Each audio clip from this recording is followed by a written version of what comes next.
who wanna move crossing on? Now who wanna move out on? If you got stripes and you let the city know you rock 'em, yeah, we got 'em, yeah, we fought 'em. Like that black and orange Apollo, bingo ball 'em, never stop it. To the feastin' on 'em. Who they rockin' with the diamond stripes, flossing on the ring. Cincinnati, she's our queen. We gon' show the world who king. Orange in the day, black in the... What's up, everybody? This is Ted Karras of the Cincinnati Bengals and the Cincy Hat, and you're watching Bengals and Brews. Well, Who Day, but it's not necessarily Who Day for Steve. So for anyone who doesn't know Steve _NFL on X, runs a lot of spaces, does a lot of cool stuff. Steve, introduce yourself to the people and all the other ways they can find you and hit you up and what you do. Yeah, man. Happy Sunday. Thanks for having me. What's up, y'all? Name is Steve. As Dale said, right down there, Steve _NFL. Find me on X. Twitter, I prefer Twitter, call it whatever you want. That's also the YouTube channel, but there's a link tree and you can find the Substack. And yeah, but good to be here. And man, I've been thinking over the last 12 hours what the heck the Bengals are going to do now at pick number 10. So who knows, right? You guys could go so many different directions with that number 10 pick. Oh, wait. Yeah, Steve, and I was happy about it. I know a lot of people are like, maybe that's steep, but just the more I did the pick for the SB Nation mock for Cincy Jungle, and the way the board fell, I'm sitting there and it's Mansour Delane or Jermon McCoy, and I'm going, the knee concerns, but I think McCoy could be great. Where I think Delane is still really good, and I did ultimately go with Delane, but I was sitting there not thrilled, you know what I mean? I was okay with the pick, or I wouldn't have made it. But it's I really strongly considered it. Just if that I could trade that for a Dexter Lawrence, an impact player. The Bengals have struggled to find a defensive tackle on that interior that can make an impact. And getting him is okay, you're getting a proven player. And honestly, the money wasn't crazy. They gave him a 1-year extension for 28. A lot of people were saying 30 to 40, somewhere in that range. Closer to 30 most likely is what people thought, but it came in under that, and no money on the 2 years that he already had. I kind of thought they'd rip the deal up and it might look like $390, and instead with the current deal, it's 3 years for $70 million. That's pretty good.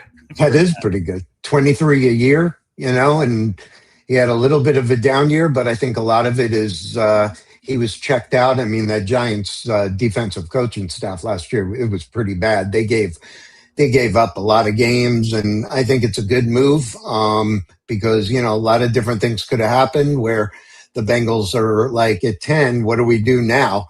And now they don't have to worry about it. They can focus on day 2 and, go from there. But yeah, I like the trade. I like it for both teams. I do too, because I think the needs are going to hit them better, and that's a good way to just segue into getting into this.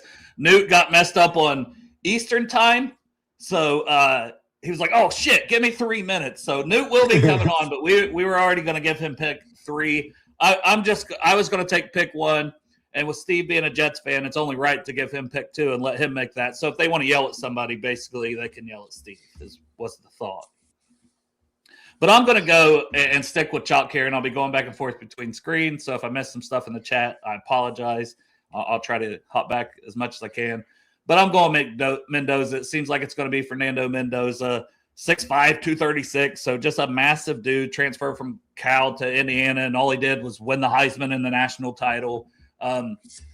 Maybe not a perfect prospect, but no one ever is. But if you're taking a guy who has his work ethic, and he's a weirdo in the best way possible. When I first heard him talking this year, I go, oh, that's like Andrew Luck type weirdo right there.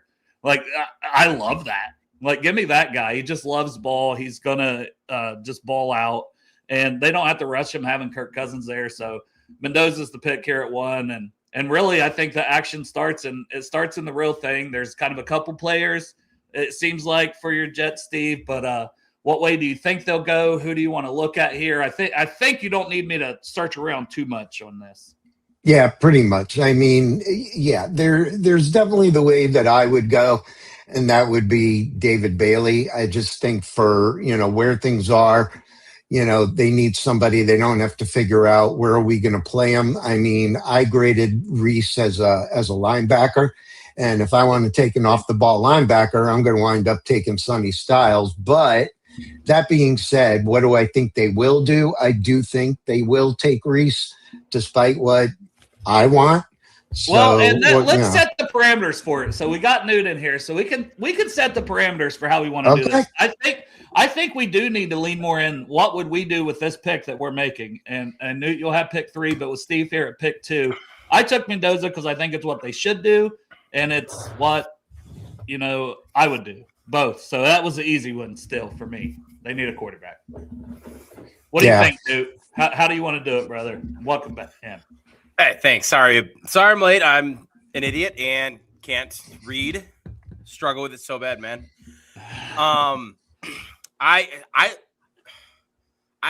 There's a part of it. I just hate doing predictive mocks. I always like talking about the guys that I like because I find it more fun. However, this is the time of the year where like predictive mocks are like super appropriate because we're less than a week away. So I'm open either way. I would lean towards what would I do as the GM for every third pick. I think it makes it a little bit nicer if we are going to go in 3s where like Steve might be like, that's a trash pick. And I'm like, well, Steve sucks because this is my pick. And I don't know. I kind of like that. That's just me personally. And I'm good with either. And, we don't even have to say it's one or the other. So we just make the pick and we say, this is more what I would do, or this is more what I think they would do. And this is the one we're making at that time. Because there's 3 rounds, right? So we're going to kind of go back and forth probably on that anyways. And always what you think the team kind of might do is going to be in the back of your head. So, Steve, with that said, do you want to go Reese? Do you want to go Bailey? You're making the pick, so you can do whatever the hell you want. So maybe I'll just keep switching it up because I got 4 picks between round 1 and 2. So for this one, I'm going to go with what I want them to do or what I would do, and that would be Bailey. Just a pure pass rusher, obviously older than a guy like Reese who's 20 years old. But, you can't argue the production Bailey had at Texas Tech. Smart kid. You don't come out of Stanford just because you're lucky and graduate with a science degree. Reese, I think, has a tremendous ceiling. And I just, I think he's modeling clay. Somebody is going to be fortunate to get him and make him out to what he is. But I think, like I said, I grade him as a linebacker. The Jets have so many holes. Can they go wrong either way? Absolutely not. But if I'm going to take an off-ball linebacker, I still would prefer Sonny Styles. So there we go. I love it. And that puts you on the clock, Newt, with pick 3. We're not going to do trades, right? Because if we did, it's already long enough when you're doing a full 3 rounds. So as fun as it is sometimes to toss in trades, we're just going to keep it out of this one. Because I know for if me, there's no trades, I'm out of here. Then this is ridiculous. Honestly, for the Cardinals, right away, it sucks. Yeah, no, I agree with that. I keep wondering who's gonna offer a trade to the Cardinals now. The Giants maybe, but I don't know. To me, there's a lot of players kind of in a similar grade. So I'm gonna make this no nonsense. I'm gonna give Cardinals their other bookend and grab Francis Maui-Noah for right tackle. Gives you some flexibility on the offensive line. And now you got Paris Johnson on one side, CC Maui-Noah on the other side. That is something you can build around. I like it. And that puts me on the clock for the Titans. And I'll just say, and we can talk about, the picks too, anytime you guys want to like that. I think that's a good solid pick, Newt, for the Cardinals as I'm getting into the Titans pick. They could go a lot of directions. Obviously, you're almost begging for a trade down. There's starting to be a little smoke about the Chiefs coming up for it. I'd be like, please give me 9 and your other first rounder, and here's 3. Because I think at 9, they could, potentially get Maui-Noah, or if you don't get him, you get Fano. You get there's just a few different guys there I think you'd be happier getting at pick 9 than you are at 3. But with no trades, I think you just solidify that line. You still need a quarterback, and there's not one this year. So you're trying to prepare for your future for when you do get that quarterback probably next year. Agreed. Jeremiah loves the popular pick here. That's probably what people are thinking is going to happen. Steve took David Bailey. I'm taking Arvell Reese. If there's a team to take the swing here and the coaching staff to want to do it, to mold this guy, to move him around, get the best out of him, still 20 years old, super athletic, ran in the 4.4s. Like, he's going to be really good.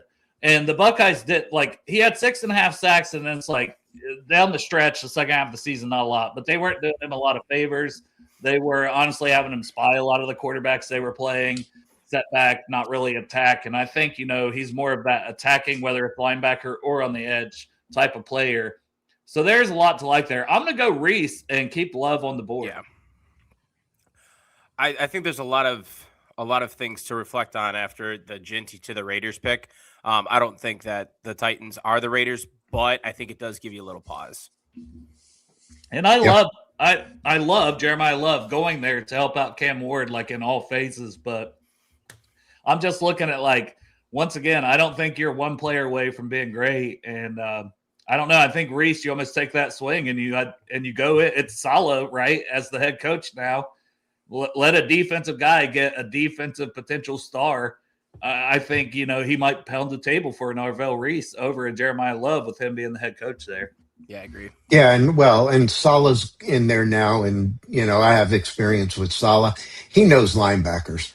So even, no matter how he sees Reese, whether, they've scouted him as linebacker or edge, believe it or not, I think Saleh's really going to know how to use a guy like that. So that's a good pick. All right. So that brings me up at 5. Man, would I love to screw Giants fans right now. Really make your life miserable, hammer you all into that, high quality MetLife turf. And this is, I think, where things get interesting, right? Because, all right, Arizona stayed. They took the tackle. You went ahead with Tennessee, grab Reese. Well, let's look at the different ways I could go. They could, why couldn't they go Love? Exciting player, right? I do think, running back like that is a finishing piece, but, is Cam Scatterbo going to be healthy? There was a nasty ankle injury. It's always good to make sure your quarterback has a reliable weapon. And let's just keep on going down. They let Bobby Okereke go. Sonny Styles comes in. There's the captain, of your defense, the green dot in the middle of that defense. I love that. You could go with the back end, and, I get a little, calm down with this generational stuff of Caleb Downs. I don't think he's Sean Taylor or Eric Berry, but, that's another one that could make sense. Or, they had a little bit of a trade last night. So now they've got 5 and 10 to work with. And do they go receiver here? And here's why I would consider it is, so, there's been a lot of stuff, over the last 12 or 15 hours now, whatever it is, that Joe Shane flew out to Arizona. He had dinner with Jordan Tyson, and, he was watching the workout. Here's the thing that would give me a little bit of pause, right? It has nothing to do with the MetLife turf, but is Malik Neighbors going to be ready week 1? He had a bad injury. Are you willing to roll the dice with another receiver who may be a broken toy at Christmas? I don't know if I'm in that position. I may consider going Carnell Tate here and going defense at number 10 instead. Anyway, I've kind of built up to it. I'm going to go back to one of my original thoughts, though, and say, you know what? Fuck it. We'll roll the dice at 10. I'm getting the captain for the middle of my defense. Give me Sonny Styles. I think that's the right way to go. Like, I do. I think you get Styles. And, I think they'll consider Downs, but it's like, who's more likely to be gone by 10 even? If you're just thinking those two. Like, I think Styles is definitely gone. Downs, there's at least a chance he's there at 10.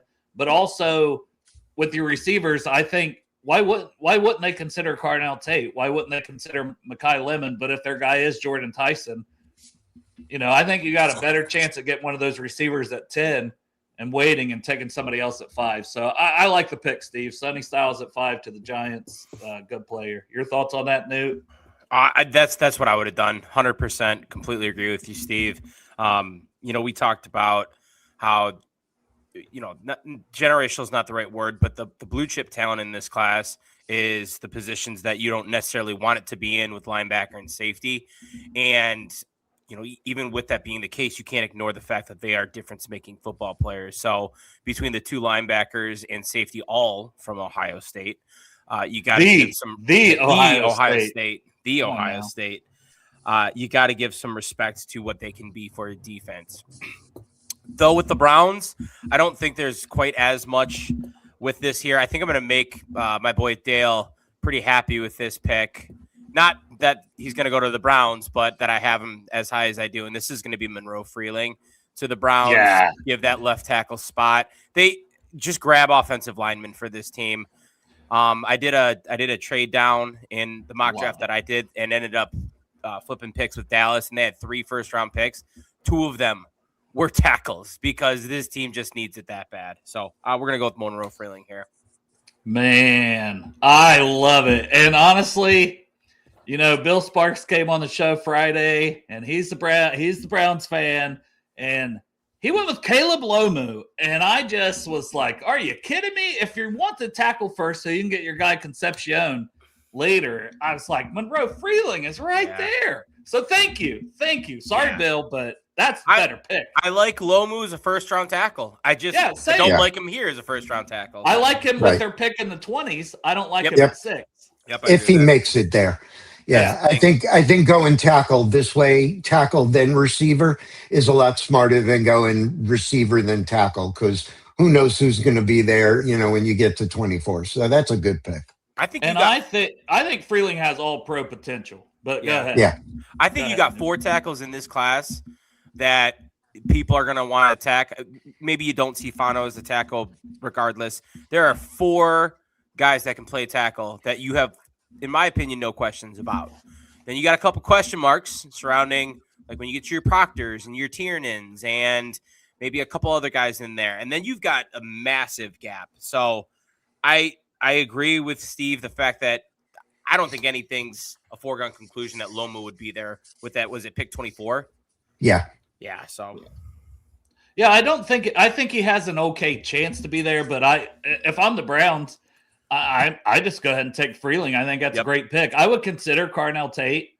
Yes. I really would.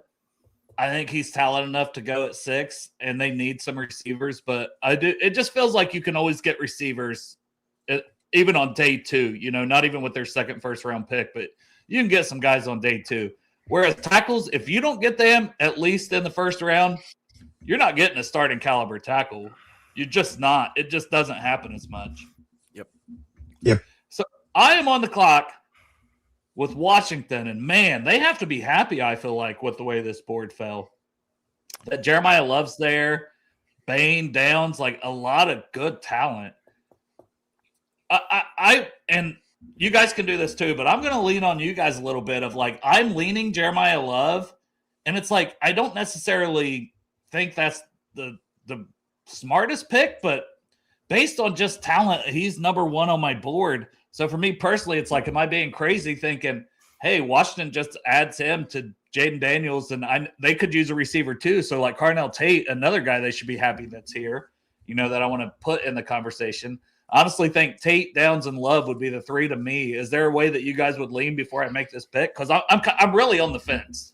Yeah, I think you're in the right ballpark. I would probably consider Love, Downs, Tate in that order. If the board fell like that, they certainly could use help on the back end of the defense. I think they don't have a lot of picks, and corner is a big need for them too. The whole Marshawn Lattimore thing didn't work out, and they made some moves in free agency signing guys, but of course, Jaden Daniels needs another weapon. Well, Love is a weapon. It's not just about a pass catcher. And one of my big concerns with Jaden Daniels is him staying healthy, right? And taking Tate here doesn't exactly ensure that he's going to stay healthy. Whereas I think with Love, you put him as part of, the passing game and certainly running. I think that gives, I think David Blau, the new offensive coordinator, is going to be all part of that. So I would say Love. I'd agree. I think I don't know what you guys feeling. We're not doing trades, but I think this is a trade down spot for me. If I was Washington, I'd start seeing if anyone wants to move up and jump on one of those cornerbacks and try to get ahead of. Were the Cowboys like? Could the Cowboys want even downs, or like if you go to 12, especially Newt, I feel like that would make sense to go down to 12. It would. Jim didn't like that when I proposed it because it's an in-division trade, and I don't know. They've happened. I don't know if it would happen here. I think that certain teams in divisions will, and then others absolutely will not.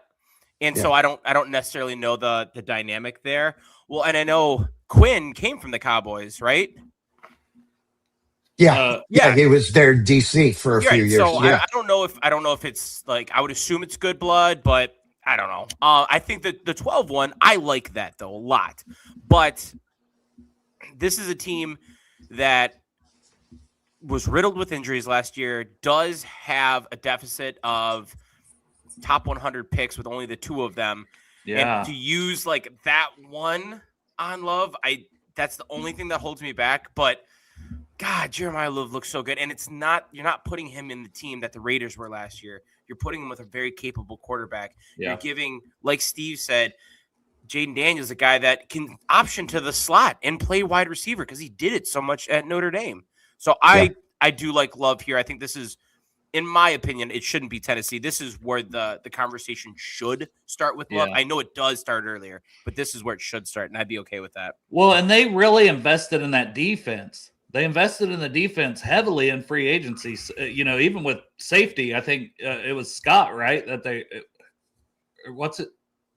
from the Colts, a younger safety that they brought in. They brought in a bunch of dudes on the Nick Cross. Side. Nick Cross. Yeah. I was thinking Nick Scott, and I'm like, it's not Nick Scott. I had the Nick part right, not the last part. It's PTSD as a Bengals fan. I did not like Nick Scott when he was here as a safety. But yeah, so I think you go offense, and I think Carnell Tate should fully be in the conversation. I think they need another receiver, especially with McLaurin being hurt, and that makes me think him. But then I'm like, I know how good of a receiver Jeremiah Love is, and just me having him number 1 for me personally, that part of it factors in. And you guys, you kind of validated like, hey, I could see them taking him, so I'm going to go with that. I'm going to go that route and go Jeremiah Love at pick 7. Put Steve up with the Saints at 8, and some good options still for them. Yeah, this isn't an easy one, right? I mean, just let's look at the NFC South division, how tight, that was. Yeah, the Saints were, whatever they finished, I forget, 5-12 or 6-11. But that's a tight division where, might take a couple of moves and it shakes things up, right? Tampa and Carolina were fighting to the end. But this is interesting, right? I'm looking D-line or wide receiver. Both are interesting. I could really screw Kansas City over or whatever by taking Bain. I mean, we know the question marks. He's an outlier with that arm length, but, a ferocious motor. But I also need a weapon for Tyler Shuck, to go along with, Olave. So, man, this is interesting. It is. It's actually like because I think they could go Downs. I think they could go with Delane or McCoy. I think they could go with Bain. Yeah. I think they could go with Tate or Lemon or Tyson. Yeah, they got a lot of options. Yeah. And then you even look at, the receivers, what would be a good complement to Olave, right? He's a good vertical guy, their speed, he was able to stay healthy last year, because he started worrying about the concussions, a precise route runner like Tate, that could work. But then you've got Mekhi Lemon, who could break in between the sticks, right? Wow. It's tough. It's a good spot to be in if you're the Saints, but it's also a tough spot for us of like, yeah, man, they got a lot of good options. Yeah. I hate to do it to, you guys in the AFC, leaving Bain out there, but I think I'm going to go Carnell Tate here. Ooh, okay. Yeah, I'm not mad at that at all. I understand it. What are your thoughts on that, Newt, as you have the next pick as well? Carnell Tate is top 10 player on my board. I think he's like number 5 or something like that. So the talent is absolutely there. guy that should be off the board. It just seems like with the top picks, there always seems to be one need that's just a little bit higher than wide receiver. And I always find myself taking him later than that, but I'm not going to argue with the talent. And Steve laid it out really well. There's a lot of needs along there. Wide receiver is a pressing one, especially with Olave's health history and inconsistency staying on the field. And really besides him, there's not a whole lot. So I like that. I'm going to be very quick, short with this one. Kansas City has two very big needs. I think that they could still use an offensive lineman. I know that that was kind of a pick I made in my mock, and people push back on that, which is fair.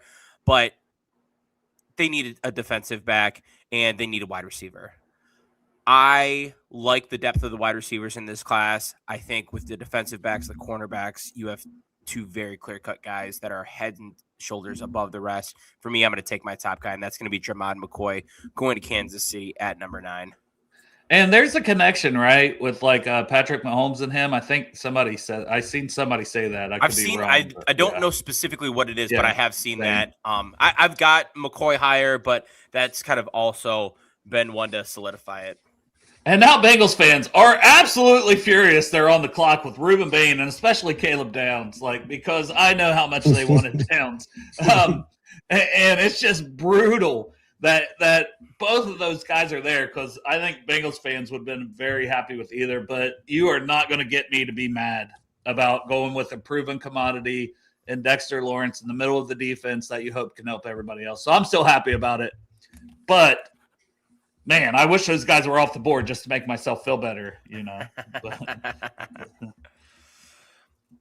So I'm up here, right? With the pick. Yeah. I have the Bengals pick, but it is the Giants because I got Dexter Lawrence, and I'm happy with it. But now I got to pick for the Giants, and I am going to go Caleb Downs, because I don't think they need Bain, you know what I mean? But they get Sonny Styles and Caleb Downs.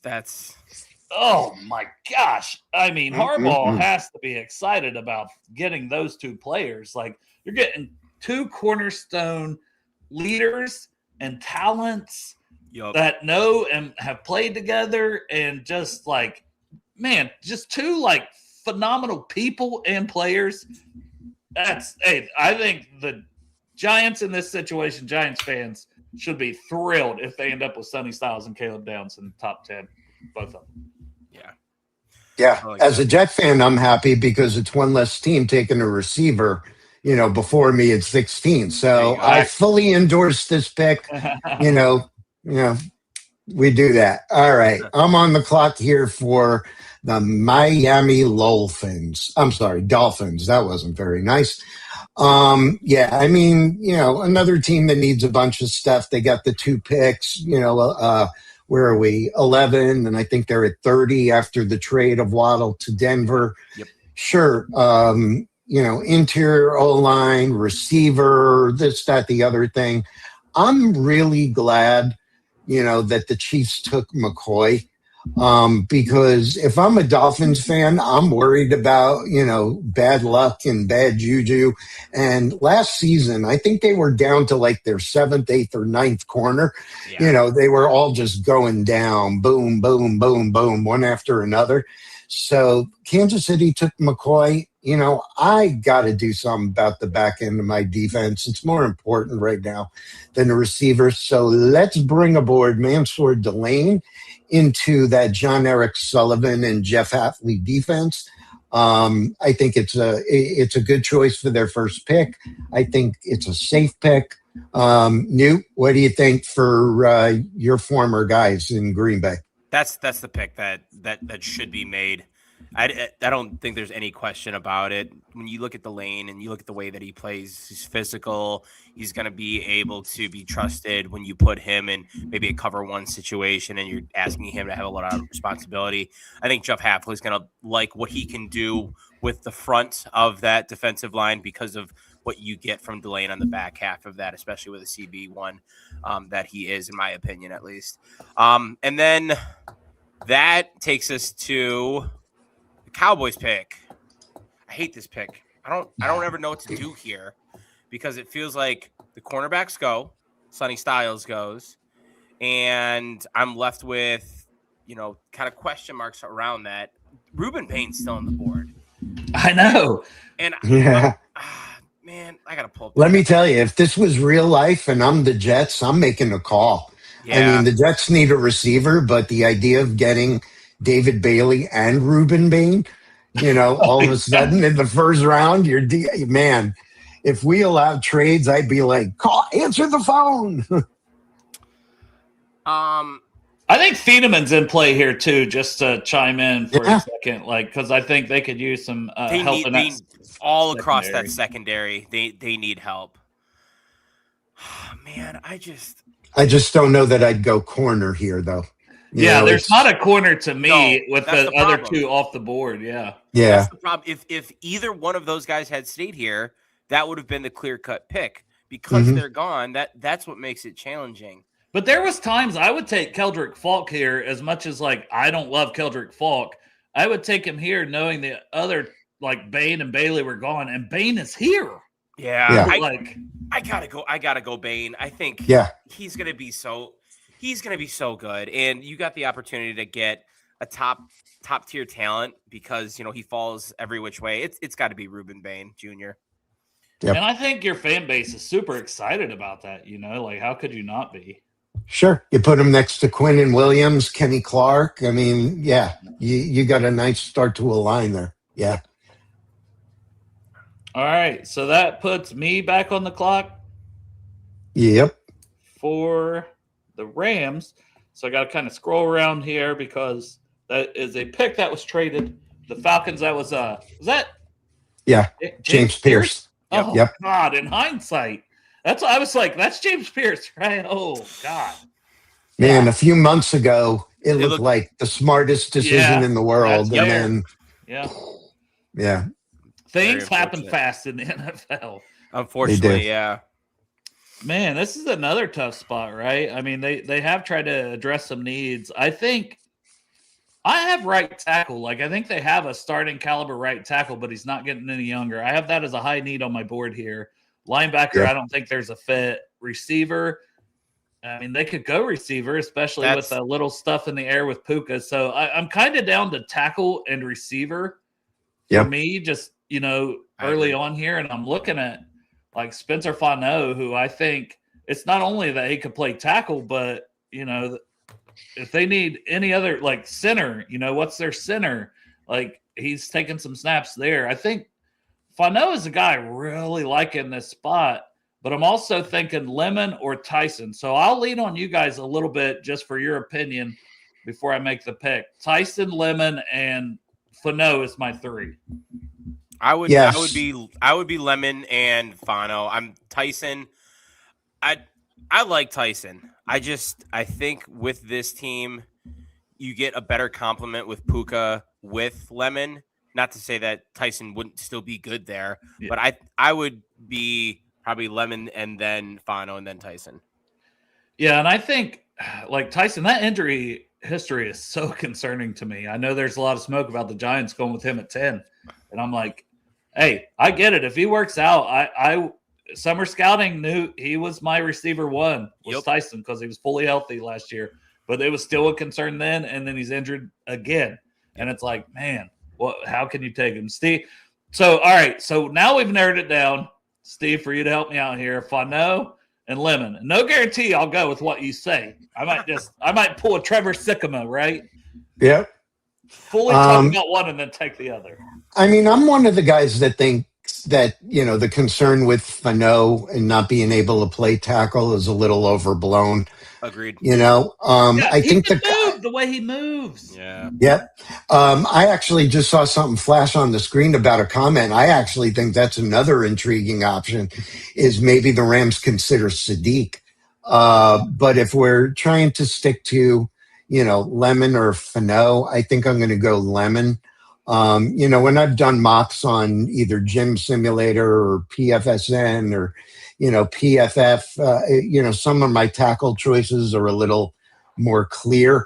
I'm not going to lie. I may have a little ulterior motive in leading you down the Lemon thing. But, I think I would lean towards Lemon. But I got to say, I think, Kenyon Sadiq is really intriguing here also. Which, who are their tight ends? Like, do you guys know off the top of your head? I mean, I feel like their tight ends are always solid. I can't know. Do they still have Higbee? Is he still around? I feel like they have a couple tight ends that are. He's the one. Colby Parkinson and Tyler Higbee. And Parkinson had a pretty good year for them, right? Yeah. They got Terrence Ferguson last year too. Okay, that's what I was like. Ferguson was. I was like, I couldn't remember if it was Chargers or Rams. I always get kind of Charger. I think Chargers went with Gadsden. Yeah, I think around the Yep. Are you gonna pair Kenyon Sadiq and Terrence Ferguson back up? Right. Yeah, I'm not. Them getting T-Ferg puts me out on Sadiq for sure. Lemon does make a lot of sense. I'm going back to Fano. I just think that he's a plug-and-play right tackle, heir apparent, but he can – I think there's 5 position versatility. Yeah. He played left tackle as a true freshman there. Yep. He plays right tackle. I think you can kick him into guard or center. So, boom, done. And fuck you, Ravens. You're not getting him, but you still got a good option here. So, Steve. Well, and here I am, and I'm saying sniped because I was going to, given that versatility that Fano has, I really was like, man, it's easy to say a guy like, Ioane or something, but I'm like, man, that versatility there. Oh, well, that's not reality anymore. Let's make it easy. I mean, word is the Bengals just landed themselves one hell of a defensive tackle, nose tackle. It's not about the sacks. It's about the pressures. I got a new staff. I got my OCs from the Bears. I want Lamar to be around, although I don't know how long he'll be around Baltimore. I think at some point he may wind up in South Beach, but that's not today. Let's go solidify the interior O-line for Baltimore with Vega Ioane. I think definitely, the best guard in the draft, and, you can make the argument maybe the best O-lineman in the draft, depending what you like. A little stiff in the run game, but dude's a beast. So, sorry, Bengals fans. No, I think it's a great pick for them, and that's what I mean, whether I took Fano or not. Like, Vega is almost becoming as chalky of a pick in mock drafts as, like, Jeremiah Love. And, I mean, Fernando Mendoza can't get chalkier than that. But, there's a lot like Delane to the Dolphins. And there's not, like, those all make sense. That's why they're chalky, Yeah. So I'm stuck between 2 guys. And I would love to be able to go with either at this spot, Tampa Bay, Keldrick Falk or Kenyon Sadiq. Yep. I think those are the 2 guys that I'm really looking at. Do you guys have any input one way or the other? I would say Sadiq. I mean, I just love his talent. Like, it doesn't happen often. I mean, it does, but it doesn't that a guy just stays, especially at tight end, like from summer scouting all the way through the process. And Sadiq was that guy because it's like, man, even though he was behind T-Ferg, the athleticism, he still produced. Like, he's so young, he's so talented. His effort as a run blocker is crazy. Like, there's a world where I was like, man, I don't think the Bengals should do it with having Gesicki, with having even Drew, the roster spot-wise at the tight end room. But I was like, Sadiq is one of those guys, if the board fell a certain way, that we talked about a lot for pick 10. So here we are at pick 15. I mean, you're like probably my BPA territory. I wrote about it when I did mine. I like the Falk pick here because if you take a look at that defensive front 7, the average age has to be over 30 years old. Yep. And you really have to start to look at flipping that around. Aside from Kalijah Cansey, it is an aging group. And I'd love to get a guy in there that can be youthful. With that said, though, they made so many free agent additions on the defensive side of the football where they've got starters that are able to come in and kind of push to maybe compete now. Alex Anzalone, Ashawn Robinson, Al Condon Muhammad. Where do you need help? probably giving just a little bit more options in that receiving game, and you're getting one hell of a blocker. So I'm going to go with Kenyon Sadiq here. Yeah, I love that pick. And it would be me, but Steve, it's you because it's the Jets, brother. And I'll do the next one. We'll flip picks. That's fair. Yeah. So, you look at the screen, needs quarterback. Yeah, they're not taking Ty Simpson. I'm not taking Ty Simpson here.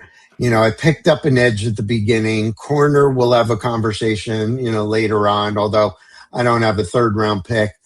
So the challenge is wide receiver, right? And it goes back to what we were talking about Jordan Tyson. Will he be healthy? I'm not really worried about the collarbone. I'm not worried about the hamstring. I want to know, that there's no, degenerative knee thing after he ripped that up a couple of years ago, where at the very least I can't get a rookie deal out of him, right? So I'm going to make him a first round pick. I'm going to have the 4 years. I'll have the 5th-year option. If I know I could get 5 years out of him, for so long the Jets have played scared and have stayed away from that. And I understand that. But at some point, you got to build up your offense. You're presumably going to, hopefully find your starter at quarterback in 27, although I wouldn't do it. I think they will draft a guy next weekend, to be maybe the, 3-4 year backup.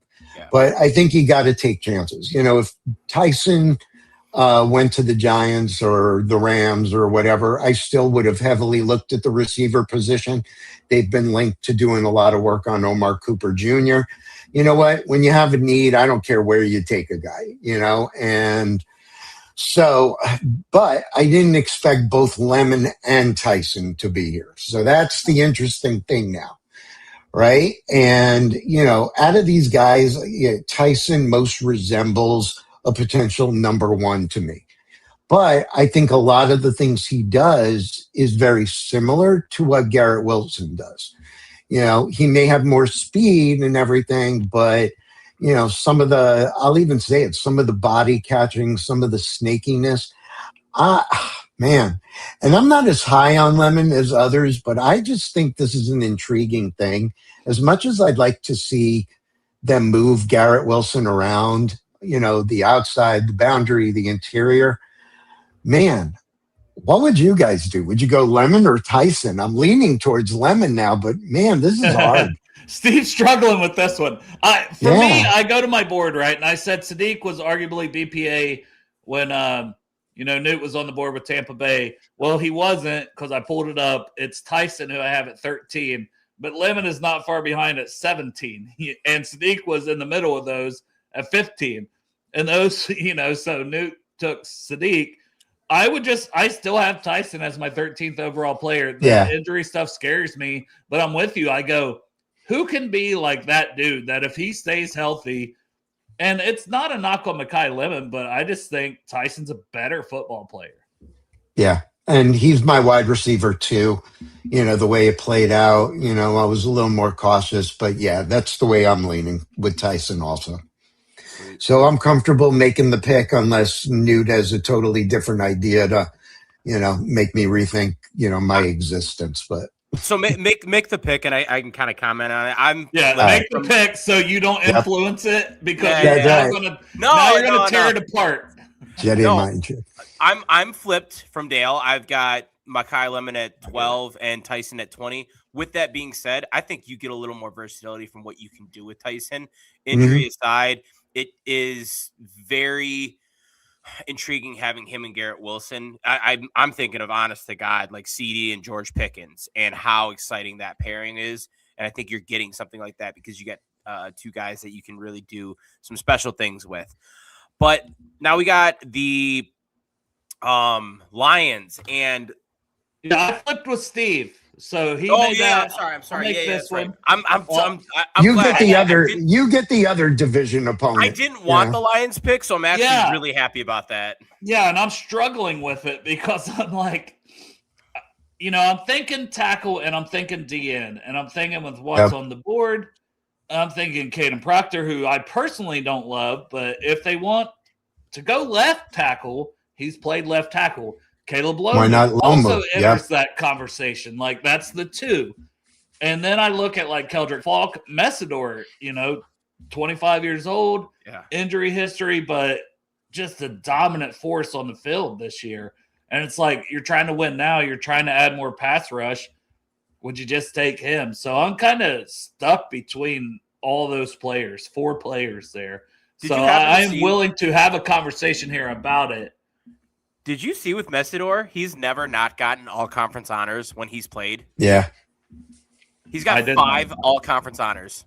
That is, I mean, talk about a guy that's just been doing it. I don't know if it's this early, but yeah, I think whoever gets him is going to be, getting a really good player. And if the conversation starts here, then that's worth it. I think it's left tackle personally, especially with having 2 guys in there. I heard a little bit more that maybe Proctor might be the one that the Lions are leaning towards. I personally have Lomu higher. Yep. I also have Lomu higher, because I have Proctor at like 32, I believe. Yeah, very similar. I got Lomu in the 20s, and it's like, but we're at 17 if they really want one of these guys. There's not a right tackle, if we're talking moving the right tackle to left, there's not a guy that I think is above those guys either, which makes me think but I'm not Messidor is also a little lower. That's what makes this so difficult for me. There's not one guy that stands out on my board that's just oh, he fell and he fits their needs. Keldrick Falk is the highest rated player at 21. And I have huge concerns about what he can do as a pass rusher. But do you just want a guy that can stop the run? Because opposite of him, you have a beast. You got Hutch. Yep. So wait, if we're at pick 17, how is your highest rated player 21? Well, hold on. He goes by 3s. I'm talking about players that are edge. Okay. Specifically. That's my highest fair. rated of the 4 players I talked about. Of Falk. And then I got Parker in there, then Lomu, then Messidor, and then of the original 4, Caden Proctor last at 31 overall. So the Lions have brought in Jags, at the OT position. They really didn't do anything on the line, though. They gave DJ Wanham a 1-year deal, but they bigger guys, though, right? Lomu isn't a bigger guy. So that's why I think they do like Proctor. I mean, I see him as a guard. I don't really me too. Love him as a tackle, but yeah. But if they're just hey, this guy fits our profile of a big tackle. So I'm gonna go Proctor. I don't know how Lions fans will feel about that, but they will let us know. I would go Lomu personally, but if it doesn't really fit the size profile that they typically do for a tackle. Yeah, no, I get that. Yeah. I'm gonna make this easy. The guy that on my board, I still have him. If we're even if we were going predictive, I think this is where the conversation starts, and it's a good one. I'm going with Peter Woods right here for the Minnesota Vikings. A guy that I still have as I think he's number 10 on my board. They have a need along their defensive line, and I think you're going to get a guy right here that can step in and really be a phenomenal player for them. Yeah, I can't be mad because he's 19th on my board. And I have Thieneman at 22, but I'm just Harrison Smith replacement and Dylan Thieneman for the white safety ratio they need on their back end, would have been an easy pick. But I agree. I have Peter Woods higher, and we got Jonathan Allen. They also lost the other guy. I don't know why I'm blanking on his name. The other D tackle they had. Hargrave. Yeah. Yep. So they lost both of those guys. I think that's a good pick there. And it puts me on the clock for the Pounders, the McPounders. Yeah. Man, I'm going to have to. So, this was a Sadiq spot for me. Yep, big time. Had he made it there, I still have safety. Did they sign somebody and I just haven't updated my needs? Let me see. I have it here. I have free safety, corner, tight end. Nick Scott and Trayvon Morig are their safeties. Like, why would they not take Thieneman if he falls here in 19? I don't think there's anything necessarily keeping you from that. Nick Scott, as you have so eloquently put it, is not striking the fear of in anyone. So it's not the guy. No. I'm gonna go Thieneman, but just to like some other thoughts, if any Panthers fans, like a Blake Miller here, because I think they could use another tackle. Caleb Lomu here, I think are still in that conversation. Would you guys agree? Like, if I didn't go Thieneman, where else would you have went there? I would have considered Mekhi Lemon. I mean, they've got guys. They've got Coker, Leggett. They obviously, took Tet last year in the first round. The GM, Dan Morgan, even said, I don't care. I'd keep taking him. But no, I think the wise pick was Thieneman with him being there. They made, they spent a lot of money on that D-line, in free agency. And I think looking at the back end, I think made a lot of sense. I wouldn't look at the interior O-line here, especially with, Ioane and Fano off the board. I don't, I'm not looking at Besantis or Pregnon here. So I like it. Yeah. It also screwed the Cowboys, right? Because they could have got it really did. Yeah, it really did. Because I'm looking at this ever since you took Thieneman, I'm like, oh shit, man, what am I going to do here? Yeah, so they went Bain. Yeah, Miami 12. Would that be the dumbest thing in the world? No. I don't think it would be. Right? I mean, Jason Taylor is not coming to coach him, but it's a little high for me to look at CJ Allen. Oh, man. They could use some back end. Oh, man. Yeah, I could just light a match and throw it. I really am leaning towards Messidor. And now you got your bookend. I can look at positions too as we get further along. Yeah.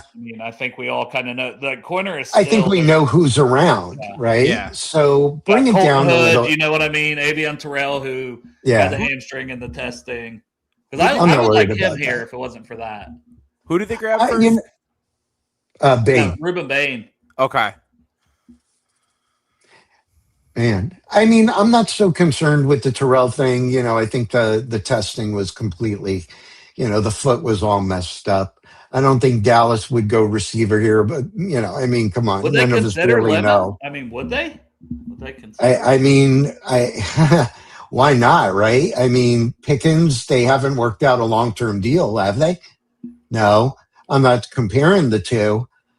I am really getting sold on the idea of Messidor. And then you've got Bain, Messidor, Quinnen Williams, Kenny Clark. I think, what else do we have? Peter Woods went, right? Yep. Yeah.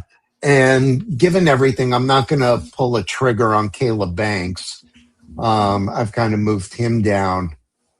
I do like Allen, but you know what? Screw it. This is my mock. I'm going to do it. I'm going to grab Akeem Messidor. And, wait. Oh! No, it's fine. We can it's fine. undo it. There's an undo button. No. Was there an undo button? I didn't realize Falk was still out there. You know what? I still like it. It's right there. Okay. Undo pick. All right. Then, yeah, let's go with Falk. Man, after 5 minutes of leading up to the thing, and I started selling myself on this, and Cowboy fans started, throwing eggs at me. No, yeah, I like Falk. Let's get and the run Bain, though. stuff. You think that? Come on, yeah, that's also pretty damn good. I think Falk and Bain. I was about ready to go Messidor, so of course I'm ready to consider. Yeah. No, I mean, and I have him higher on the board because I'm still going to be concerned about a guy that's 25. Yeah. Man, this is one where I was not expecting Mekhi Lemon to be here. This sucks. Available.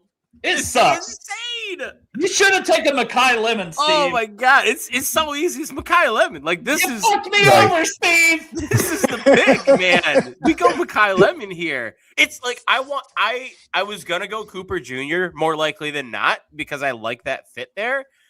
And I was like, oh, why not just get like the actual first round? Like I got Cooper Jr. I've got in the 20s, but like Lemon is top 15 on my board. So yeah, that's an easy pick. Yeah, and I hate it, which means it's a good pick. Right.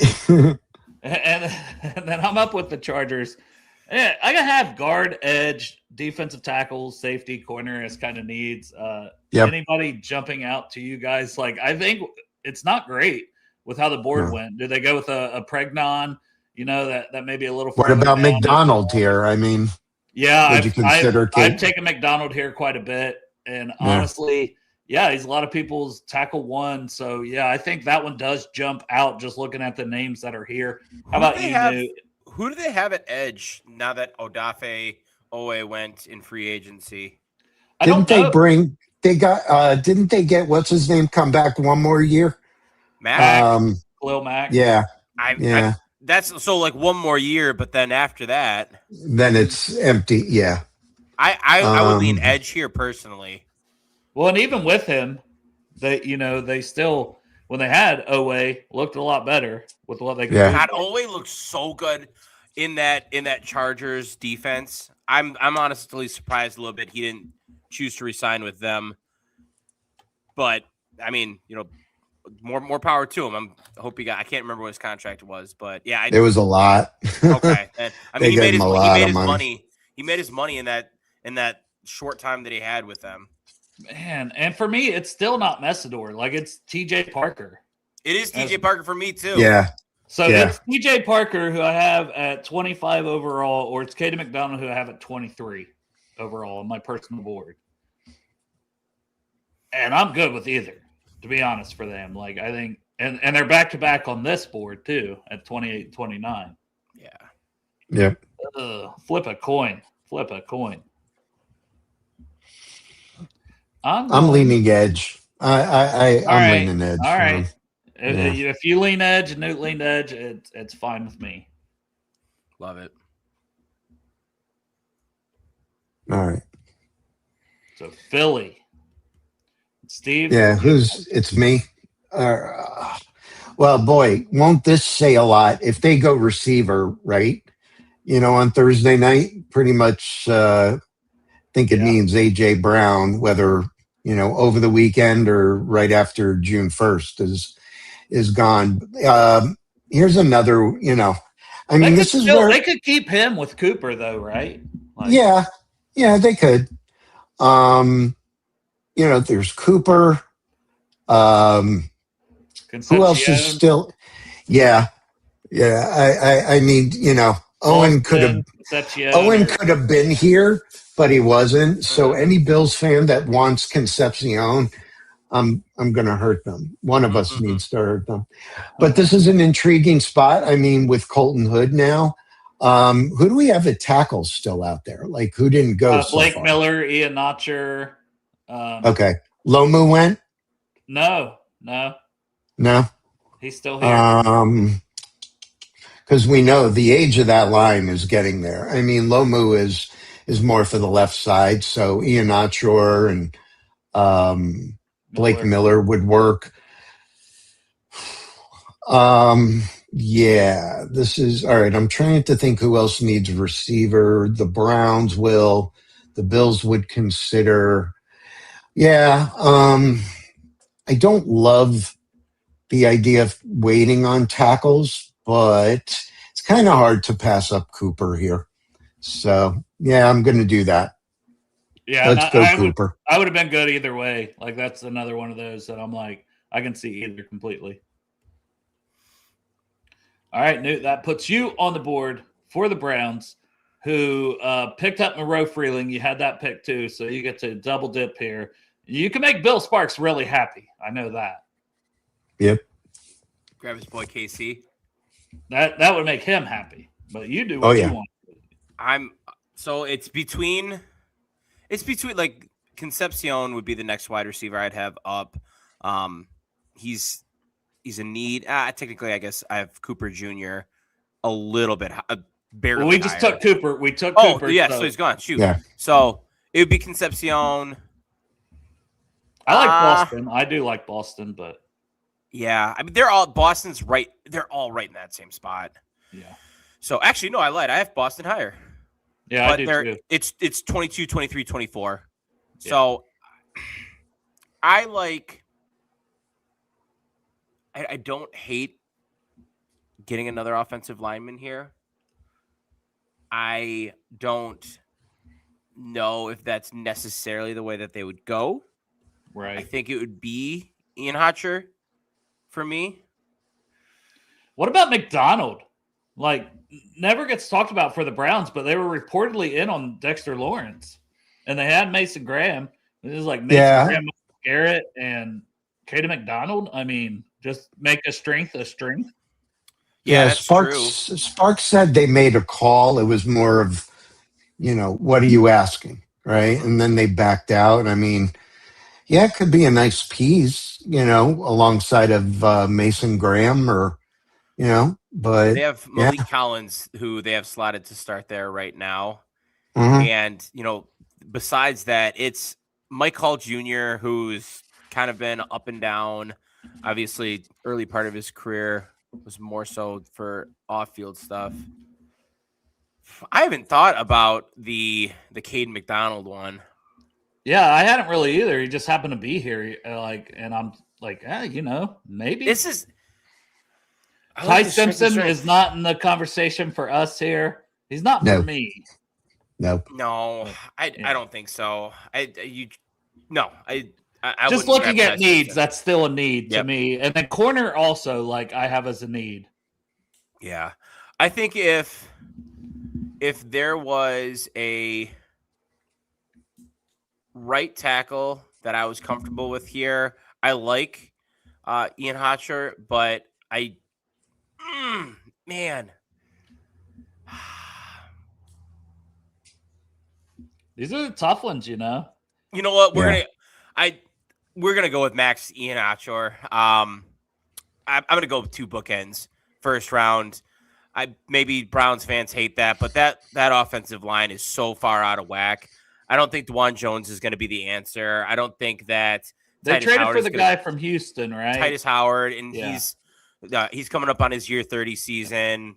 And once again, I think with Howard there, it's really nice because it gives Hotcher time to grow, and he needs it. Yep. And so I think that's a really nice spot to see him in. So yeah, that's where I'm going to go with that. Yeah, and you made that a strength for other teams. I don't think that's ever a bad thing to make your offensive line. It was when you took Malinois with the Cardinals at pick 3, and it's like now you did this. They're both teams that are going to be in the quarterback market next year. Yep. Probably not going to have the greatest season. So why not protect their quarterback before their quarterback is in the building? It makes sense. It really does. It's a good way to build. So then I am up for the Bears, which is good because Crip calls me a Bills fan, so Steve will have them and not me. so that's good. Man, it's another D tackle type of spot. It is. Who do they have at nose? I mean, I know maybe they want pass rush more, but Peter Woods is gone. I mean, would they consider Caleb Banks? I think maybe, but the foot issues are concerning for a guy that size. I think I would just rather take Caden McDonald, who's 20 years old still. Yeah. I mean, they've got Andrew Billings, but here's another thing to consider. I'm not saying that's the way you should go. Ben Johnson, the head coach, was talking a little bit about left tackle. I mean, Ozzie Trapilo, who they brought in the draft from the draft last year, he had the serious injury. Yeah. I don't think they were ever really sold on Braxton Jones. I mean, could this be a spot for Lomu also in addition, to maybe D tackle? Yeah, I think you can't rule out offensive line. I'm just going to go McDonald. I'm not going to overthink it. He's if he's not the highest rated player, because I keep flipping back and forth between team needs and my board. And yeah, I still have Terrell at 18th overall. That's not going to be popular. I have McNeil Warren at 20. So I would consider, any guys that are BPA, but then it is Caden McDonald. So for me, I'm just going to go McDonald. I think it fills a need, and you're getting one of the most talented players left on the board.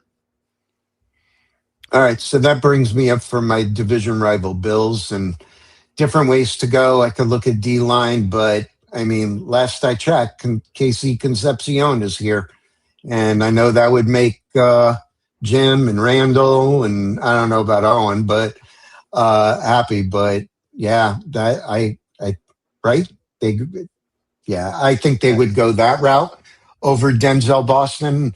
I do have Concepcion a notch higher than him. I'm just one of those that aren't sold on that. Um, you know, yeah, Well, if you're let's go. looking the opposite of what they did, and maybe they're regretting, Yeah, taking a guy who with couldn't the Keon separate Coleman thing. Yeah, Keon Coleman couldn't separate, and then you're getting Concepcion, who's one of the smoothest separators. Like, he's got to clean up the drops, but yeah, you're just kind of going the polar opposite. And it's not like, oh, he has to play in the slot. No, he can play on the outside just fine. Yep. He can separate a lot quicker, be a big play for Josh Allen. And when Josh Allen scrambles, he can move around and make plays with his athleticism. Well, and also Texas A&M used him in the Wildcats, so who knows? Yeah. Buffalo may finally have a better answer at quarterback than number 17 because he's a bum. Yeah, I think that's a good pick. That's a good pick there. Bills fans are happy, so I'm not happy once again, like the Steelers. So it is what it is. Man, who do we got here? Well, we got one guy here that stands out for me. Yeah, exactly. I'm thinking it's either, edge or tackle, and I know which way I'm leading. Yeah, it's Trent Williams is obviously not the happiest. If he's there next year, awesome. I don't know whether he retires or leaves. It's going to be I think, very short time that they're going to need a left tackle. Lomu still being here, I think, is the answer to that. So, yeah, I'm going to go with Lomu here at 27. I think it's a pretty clear-cut and dry pick. Yeah, I think it's the right pick because for me, and that's one of the reasons I didn't like when Sparks took him at 6 for the Browns. I was like, I think he needs a year. I think it's another guy I thought would go back. Redshirt sophomore, still very, very, very young. I think he just turned 21, so he was another guy that was like 20. A lot of talent there with him. So I like that pick. And I have the Texans. This is another team for D tackle that jumps out to me. Am I wrong on that? Do you guys have thoughts? Interior O-line maybe now is where you start to consider. Left guard, D tackle, and linebacker. So CJ Allen. That's it. Yep. Yeah. So I'm kind of looking. CJ Allen stands out a lot to me. And then I'm like, this is a team I think that could afford to take the Caleb Banks swing. And then Pregnon, I do have above Basantis. I know some people have that flipped. Maybe Keelan Rutledge in that conversation. So it's really Pregnon, Banks, and Allen for me. So here's their starting defensive tackles right now are Tommy Togai and Sheldon Rankins. Yeah. Togai had a good season, to be fair. They both had decent seasons, but I think they're still looking for an upgrade there. Yeah. I'm still leaning D tackle. I haven't thought of that one, but I don't mind that one. So I'm going to look at my board, though, here with the players I mentioned. I got Allen at 24. And I have Banks at 32, Mm-hmm. So it's just I'm going to take who is my BPA here, and I'm going to take Allen, and it sucks because selfishly I wanted him to fall to 41 somehow. That's my dream pick for the Bengals now that they don't have a first-round pick because CJ Allen, a lot of people are like, he needs work in coverage, this, that, and the other, and he does, but I thought it came along this year. And another guy is 21. He was calling plays for Georgia. I love CJ Allen, and he gets no love. And Jacob Rodriguez gets a lot of love. And maybe he would be in play there just to keep him in Texas too. Maybe I should have talked about him more there. But for me, I think CJ Allen's the better player, so that's the route I went. Steve, you're up. Yeah, so Kansas City went McCoy or Who did they go at 9? I forget. Let me flip back to that screen real quick. And Yeah, McCoy. All right. So, yeah, I forgot about that. I was starting to look at Terrell or Hood, but not going to do that. I think good options, man. Oh, there's a ton of options. And I think I could push wide receiver into day 2 because, for me, the whole thing working out where Rashee Rice won't get suspended, I think takes some heat off. I don't think they need to go that road day 1. I mean, they still need, Emmanuel McNeil Warren. They still need more in the secondary. I need somebody, opposite Karlaftis. Yeah, I'm looking at best player available, and I think I'm going to go with Messidor for them and, clean up that line. There were so many directions you could have went there. Like, my best player is still Terrell, and I comped him over the summer to McDuffie. Like, that's who he reminds me of as a player because he's so damn scrappy. Similar I think, in terms of scheme fit, you look at Kansas City, I think you can't go wrong with Terrell. Let's say they went a different road at number 9. But, I think the physicality that Colton Hood brings would also be a fit. But, if they went a different way at number 9, I think it would have been a slam I'm with dunk. you. And I think they could use 2, but I don't think they're taking 2 with their 2 first-round picks. No, I mean, I'm tempted to consider McNeil Warren, but no, I think I'm going to go, I have Messidor higher than Howells, so I'm going to go that way. No, I'm with you, and I'll make that. I was just going to mention, I think some other good options like Banks, that's a team like, oh, man. Like, let him learn behind that beast that they have. Boston at receiver, Miller at right tackle, and then McNeil Warren. But, yeah, Messidor is a good pick, too, because that's a team that's kind of in on Bain at 9, and you get instead Messidor at 29. That worked out pretty well. Yeah. Can you pull the wide receivers up? Because this is one, and you mentioned I could easily double dip on cornerback here, but they have got to do something for their wide receiver room. And Boston's the one that still stands out at the top. Boston is. I just don't know if he'd be the pick here. Right. I'm with you. I actually like the idea of Bell. Maybe. But the problem is you're not going to get him for the first half of the season. But their team's probably not going anywhere. That's true. Anyways, to be fair. I would hate to put Malik Willis in that situation and then give him nothing. Right. That's why I kind of get hung up with him. I also okay. If Thielen was here, I'd probably be willing to go that. I'm not sold on McNeil Warren here. They could use an edge as well, right? They could. They could use the depth there at edge. God, TJ Parker's still here, isn't he? Yeah. Like I have edge as their third need behind corner and wide receiver. And is Parker still here? I thought somebody. Somebody grabbed him. Yeah, you're right. Good job. All right, if he was. What about Zion Young here? See, I don't like Zion Young that much. I see, and I do. I'm not quite this high. Right. God. Yeah. Man, I you also have Hal. Like, would Hal be in the conversation, or are Mason Thomas? So, I'm just looking. I got Hal right around there. Hal's a step up, like a good step above Young still for me. Mm-hmm. I don't know. I think we're gonna go with Boston. They need 2 wide receivers in my opinion. They need something, right? Yeah. So they got Tutu Atwell, Malik Washington, Jalen Tolbert, Taj Washington. Like it's guys. It's not like someone that you're really gonna be able to lean on. Boston just gives you such a different look at wide receiver.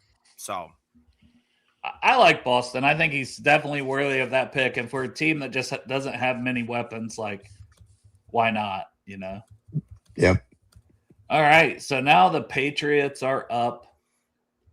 And for me, like Ian Archer, there's been a lot of connections, but Newt took him to the Browns. So Blake Miller's still sitting there, and if you're looking to add that right tackle to your room because the guy you have isn't getting any younger, Blake Miller, super experienced, and I think he straight up could just beat out I'm blanking on the name, guys. I'm blanking on a lot of names. The Miller lights are flowing over here.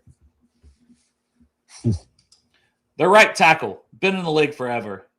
Oh, Morgan Moses. Yes, thank you. Yeah. Because he was a Jet for a while too, right? Yep. Yeah. Couple Morgan of Moses. stints. Yeah. So I think Blake Miller could beat him out. Blake Miller's my pick at 31. Put you on the board to end the first round, and we have 2 more. We'll try to make them faster so we're not here all day. Yeah. So different, I couldn't believe it. Newt went to check on the fam. I couldn't believe it when Daniel Jeremiah had mocked Jadarian Price here. I'm not going to do that. And I'm really high on Price. I'm looking at the board. I see, I know what they lost. I'm looking at what Mike McDonald could do with, these 2 guys, either one, whether McNeil Warren, who I think I'm going to wait on, but man, put Avion Terrell in that secondary. Yeah. Like the rich get richer. Shit. I'm looking at all 3 of those guys at the top of this PFF board, and I'm like, yeah, I don't think you could go wrong. I don't think you could go wrong. Yeah, I agree. But yeah, I'm gonna go with Terrell here. I do like Howell, yeah. And we'll let you make a back-to-back pick here, and then all right. You can have the Cardinals. All right, so I screwed myself.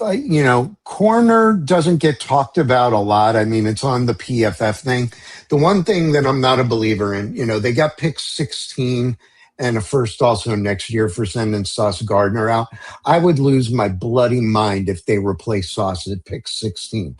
But low key, they've got Brownlee, who's their nickel. They've got Brandon Stevens, who wasn't as bad as people thought, but he's probably on the last year of his deal. They signed Nashawn Wright, who had a good year for the Bears, but that kind of stood out. Yeah, I'm not opposed to looking at corner. I just didn't want to do it in the first round. Guard is another thing, although, I may do that day 3 with a developmental guy. Center, I think, is more interesting. And then right smack in the middle of the screen, you've got Christian Miller. I mean, what he would do as a space eater playing the 5-tech role for me is really interesting, but I kind of... Good options once again. It's tough because, not to tip my hand too much, but, it's just us. My thing would be I would consider Colton Hood here. Yeah. Because I like his press skill. That's what, Aaron Glenn likes to do. I love Chris Johnson. Yep. So that's another hard one. Or do I go Kristen Miller and then maybe I get lucky and either Chris Johnson or Aaron Glenn's mini-me, D'Angelo Pons, makes it to 44. So this is really tough. Oh, man. I think I'm going to man up and stop wondering, and I'm just going to go with Colton Hood here, who, did any guy benefit more from a teammate being injured than Hood did this year? Yeah. and you know what? He did well. So, yeah, Colton Hood, now I feel a little better, at least for the next 10 seconds. Well, and he's 30th on my board. I think you're getting good value there. He slides into the second because I think he's definitely a guy. Chris Johnson would have been in that conversation. You had really good options there. Yeah. All right, Newt, you are up with the Cardinals. Is this the spot? Is this the spot? This is the spot. It's. I'm not gonna overthink it. We're gonna go Ty Simpson here. Go ahead and take him. Jacoby Brissett news is maybe even more of a push for Simpson to be there. Ideally, I'd love for Brissett to be there next year and be the starter, and you can get an opportunity to let him learn from there. But it gives you a great opportunity to have someone in the building and take a shot on a guy that really did show out at a high level. So Ty Simpson. And I put myself in a tough spot, I feel like, here. I don't think the Titans can wait a year on Chris Bell because I think they could use a receiver, and I'm not as high on Jadarian Price as Steve or Daniel Jeremiah and those people. Oh, I'm not taking a running back in the second round. No right, way. Like, yeah, if it's not Jeremiah Love, if they weren't getting the special one, they should go back to their needs, which I have. We took kind of the edge / linebacker. Yeah. With Reese here. I'm wide receiver, but like Chris Bell. I mean, I like Chris Brazel. I know a lot of people don't. Jeremy Bernard. We start getting into these conversations where it's not about what's high on the board; it's what our own opinions are on some of these players. Yeah, that's kind of why I like having that maybe a little bit more for the second and third round. Honestly, yeah, for sure. Man, I am struggling with this one. I'm also. I mean, who did we take for them? Reese, right? Because I skipped out on Bailey. Yeah. What about Pregnon here and fixing the interior there? Well, that's what I thought, but I have right guard. I'll be honest. I'm a little higher on Bisantis than Pregnon, but I don't think you could go wrong. Pick your poison, but if they need a right guard, which is what I have written down, then I'm like Keelan Rutledge enters the conversation. The guy who played it, Yeah. Or Jennings Dunker, who played right tackle, that I think kicks in, enters at least the conversation. And then I also think, okay, so they're another team I think could use a corner. That's another thing I have. And we were just talking about the corners, and we've had a run on corners. I'm going to continue the corner run. Oh, okay. And I'm going to go with Chris Johnson to the Titans. Nice. They're just taking good players. Arvell Reese, Chris Johnson. And that puts you on the clock, Steve, with the Raiders. Okay. Gee, I wonder who they drafted in round one. All right. This is where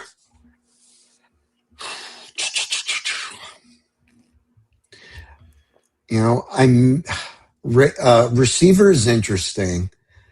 I am one that likes the idea. Our Raiders fan is already not happy, and we haven't even made the pick.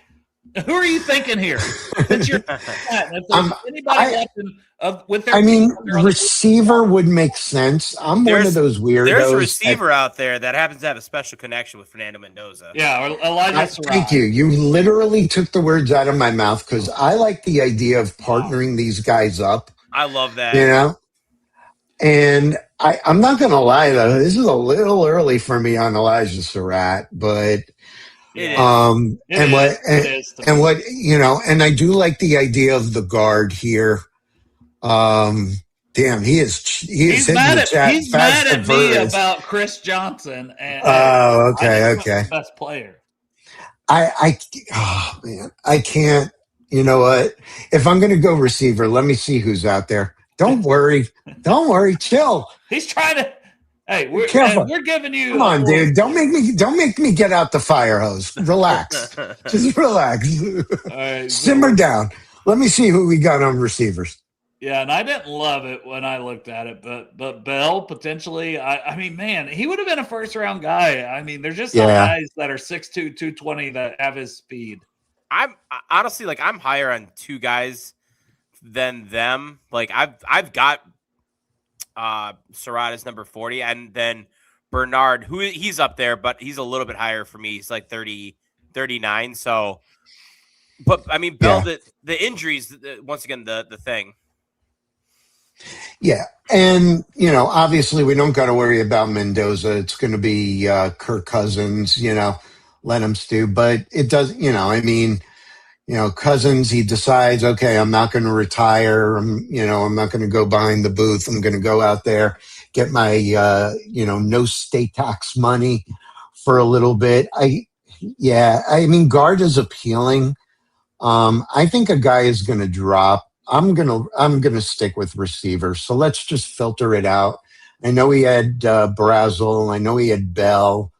And I like Bell, but I'm looking at what the team needs now. They had an awful year, right? Nobody, I don't think, expected it to be as bad as it was with Pete Carroll and whatever. Just so you guys know, I am a lot higher on Ted Hurst than other guys. And, Yeah, the things he does, the blocking he's able to do. I like dribbling. Um, I'm inclined to go with Chris Bell. I just do want a guy I know that's going to be out there in September, to get some excitement for Raider Nation. Yeah. And, Alabama, they had their issues, right? Simpson, he had his injuries. He had some of the games he played, he looked fantastic. And otherwise, he looked like shit. But Bernard was like, what he was able to do in uncatchable balls was unreal. And I know he'll be ready in September. I probably just jinxed him. Nah, seriously, let's go. Let's go Bernard for the Raiders. I know, like Dale. that. You said you wanted to speed it up, and then I'm taking half an hour before I. Hey, it's okay. It's all good. We'll take as long as you guys have. Like I don't have anything to do. I just try to speed it up for you guys as my guest. Can we pop up the Giants picks? Mm-hmm. It was the Buckeyes. It was Styles and Downs, but damn it, I thought it was Downs. I was gonna say like McNeil Warren's too easy here. Yeah, and in fact he was too easy because that would be repetitive. I'm not so receiver, right? Like once again, the board wasn't great. Yeah, they didn't. Well, another thing is I might need an upgrade on the O-line because Evan Neal, they brought him back on a 1-year deal, but that doesn't exactly thrill me. They have a Luminor that they re-signed to play right tackle. I'm really thinking wide receiver or O-line here. I have right guard as a need, and it's like once again the right guard specifically doesn't necessarily jump out. But do you think Pregnon or Basantis can play that? For me, the right guard that jumps out is Rutledge. Is Rutledge, yeah. Basantis would be it for me. Who are their wide receivers besides? Well, they lost Wandale Robinson, so they've got they've got Neighbors, who's injured, and then Hyatt. Yeah, and Hyatt. Did they grab anybody else? No, we didn't do it in the first round. Let's see. See if they got anybody in free agency that I missed, but I don't think so. Giants. Oh, they brought in. It's Bell. Oh, wait a minute. They brought in Calvin Austin. They brought in Darnell Mooney. Gunnar, whatever his name is, Olszewski. He resigned. They signed Isaiah Likely. At the O-line, they signed Falele. Hold up a minute. They just traded somebody, guys. That's true, but who are you going to grab here? They did at that spot. I don't know if I don't think Banks is off the board. Would you go Lee Hunter? Banks is on the board still. Banks, Miller, and Hunter are on the board, and they traded Dexter Lawrence to my Bengals. In my mind, both Banks and Miller went. I don't know why. Yeah. But in my mind, those guys just went. So we're gonna go here. Thank you, Dale. I'm looking at my board. Well, I didn't have it in my note. Like I don't have that as a need in my notes, and it took me a minute. Well, now it is. Yeah. There's somebody. There's somebody here. We're gonna go Miller. We'll take Miller. I know. I'm sorry. That's all right. Miller. He would have had to have made it down to 44 for the Jets anyway, so I'm fine with it. All right. That's good. And then the Texans, I just went with C.J. Allen, the linebacker. So once again, it's going right back to that D tackle. And there was a guy I was considering at that spot, that a team that could take that swing with the injuries, but he is a freak athlete. Got to clean up the missed tackles. Has to. 25% career missed tackle rate, something like that for his career. But man, there's not guys that can move at his size like that. I'm going Caleb Banks to the Texans, and they have to feel good about that. Yep. I would like that. And then that puts the Browns and Steve back up, and we went tackle. So once again, we're looking receiver. I still think linebacker is a potential need with Owusu-Koramoah and what they lost. That he might not play, but they also lost Devin Bush. So I'm kind of thinking anything else about JOK's injury recovery? I know it's no. Okay. I think they could go safety. They could go corner. They could, Wide take a 2 receiver. linemen We here. didn't Wide address receiver, that yet. definitely. It's just Yeah.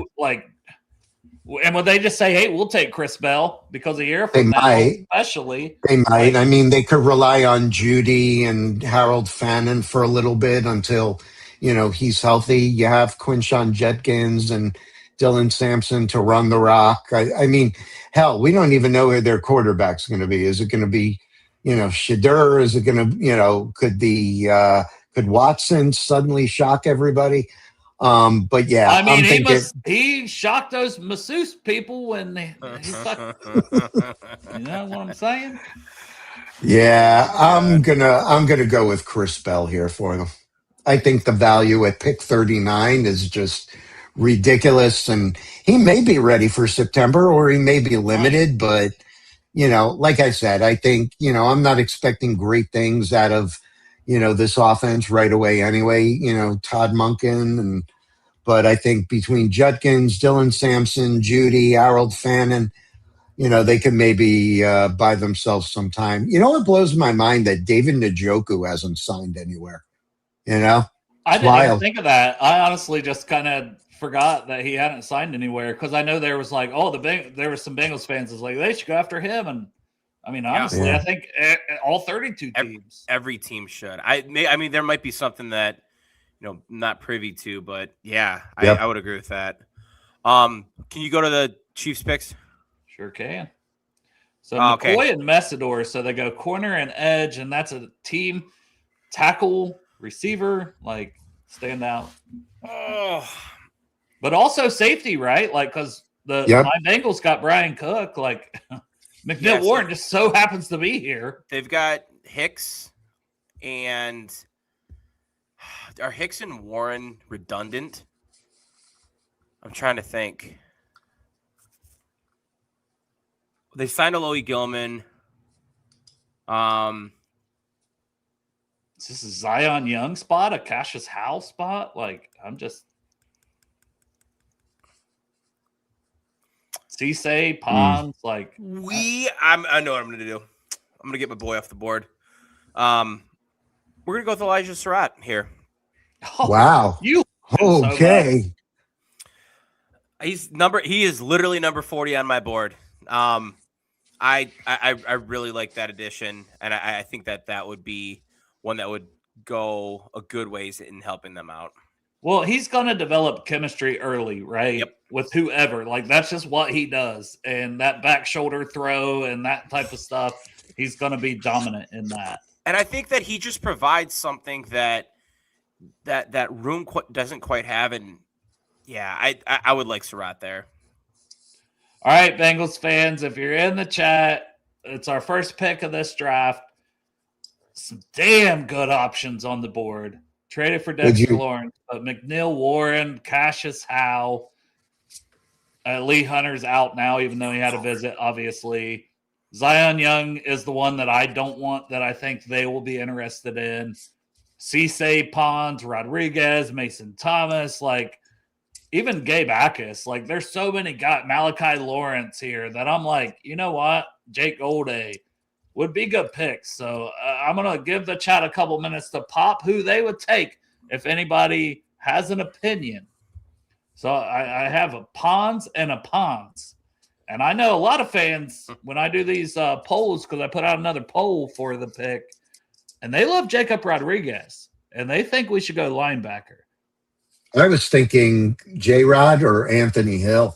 Yeah, see, Anthony Hill's up there for me too, and I just feel like Bengals fans don't have the love for him, but I do. Like, C.J. Allen would have been my dream pick, but I think I would probably take Hill over Rodriguez personally. How about you, Newt? Same. I've got Hill over Rodriguez on my board. I think you're Me too. With Rodriguez, you're getting a guy that he's got all the intangibles.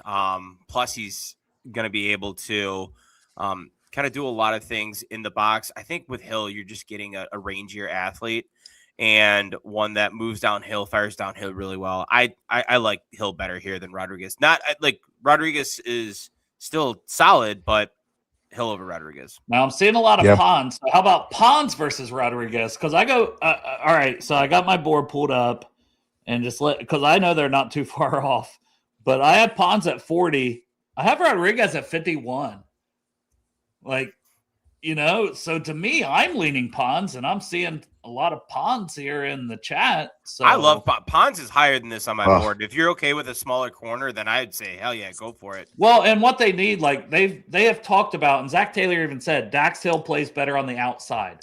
DJ Turner's on the outside. Now they're both going to need new contracts, so that's why I thought they might take Delane or McCoy, one of those outside guys, and just say we're going to give them both contracts. Get the guy that's projected to kick inside, but as an absolute dog, I'm doing it.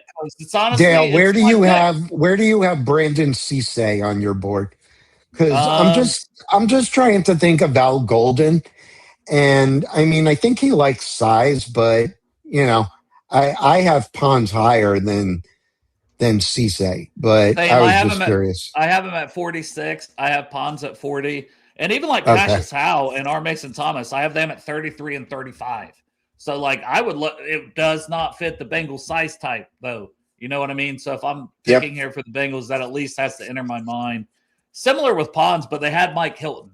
You know what I mean? And it's like when they were playing in the Super Bowl, they had Mike Hilton in the slot. A guy that could bring it as a physical tackler along with what he could do in coverage at his best.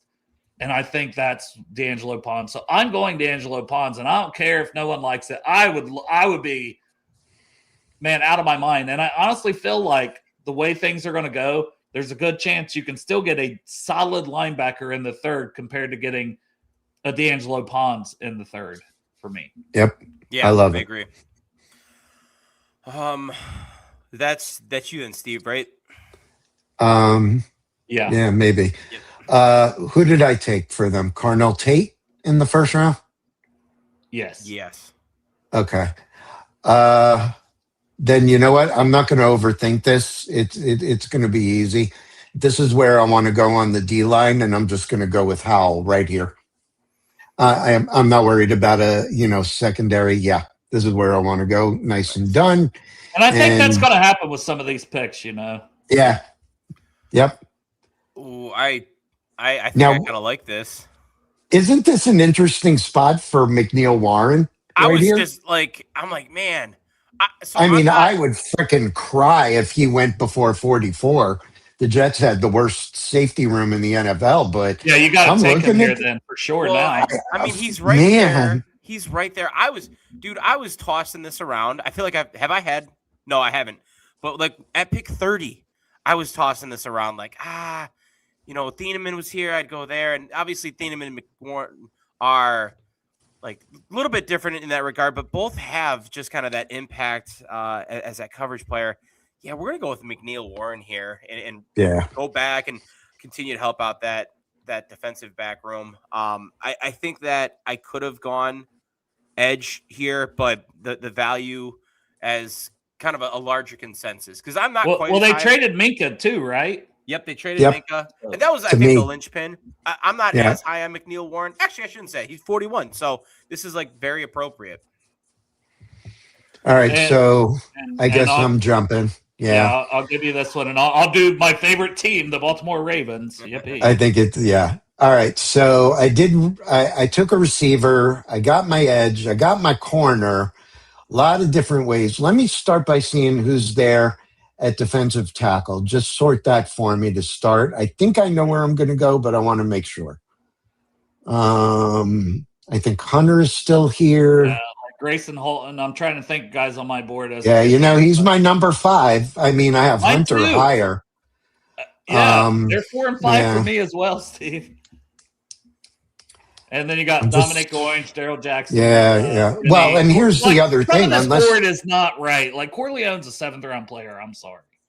Well, the other thing is, keep in mind, unless they make moves, the Jets now don't have a pick after 44 for 60 picks. They don't pick again until 104. And if they're going to take a quarterback, decisions have to be made as far as prioritization. So for me, I'm thinking here, There's a couple of safeties I could go here. I really like Kamari Ramsey and Halsey. There's the D tackle, but here's where I'm going to go with this. And, you guys may be lower on him than I am.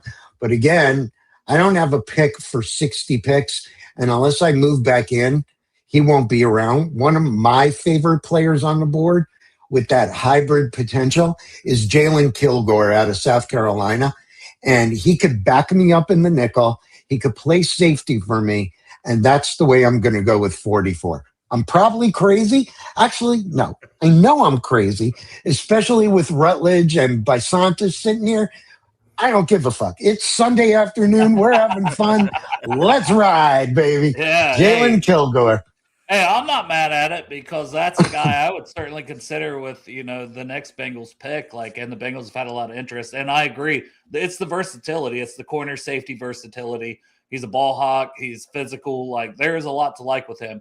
Him going over Cisse, I kind of love a little bit because I know, I don't know. There's something about Kilgore that I just there's times at Cisse's tape that scared the hell out of me where it's bro, you can come down and knock the shit out of people and you see that. But then I literally see him dive almost out of the way to not have to get physical. That's the thing about Cisse is run stopping is not in his agenda. It seems like at times. Yes, I have Baltimore. Oh, now. You got Baltimore, Flipped with Steve. And they took Vega. They took the guard. So I'm thinking pass rush or D tackle. Don't know about Matabike. They probably like more pass rush than Hunter, but Hunter's kind of sitting there looking at me. You big Holton guy? I'm not quite him here, but I actually am. I have Holton at 48, so it's still a tad rich, at 45. But yeah, it's in the wheelhouse for me, man. And that would be something. But they took my guy Aeneas Peebles last year, but they got him in the 6th round, and people give me shit because they're oh, he. You had him as a 3rd round guy. I'm I did, but I'm going to stand on that business.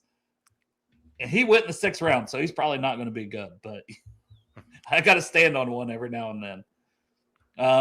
Damn it.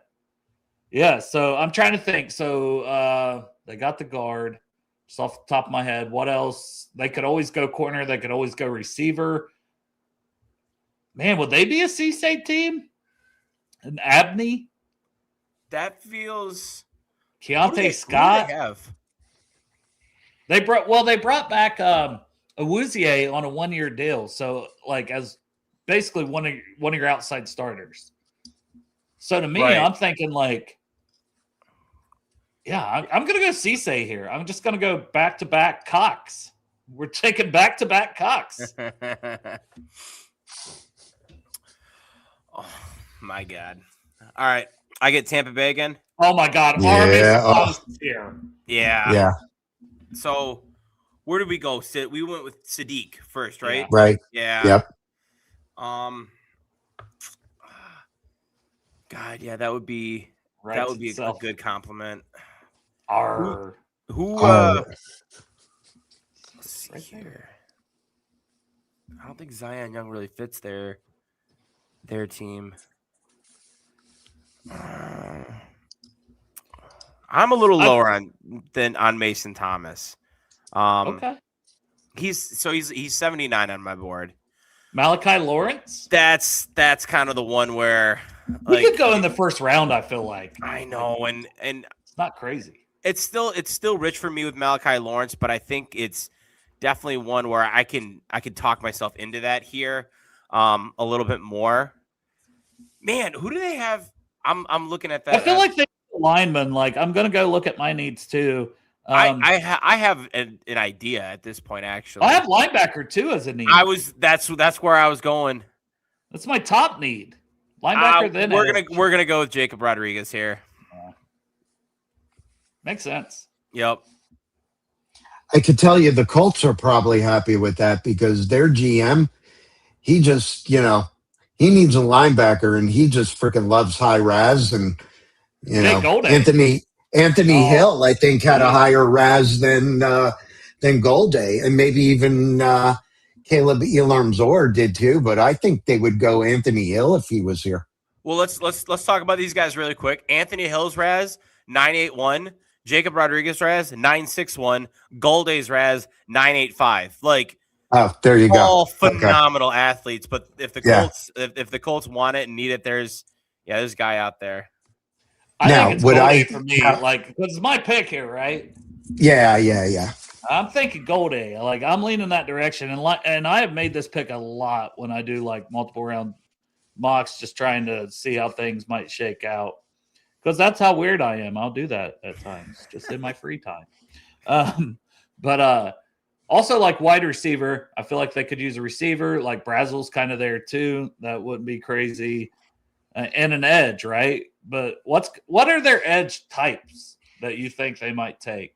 Well, they took 2 years ago in first round. Latu.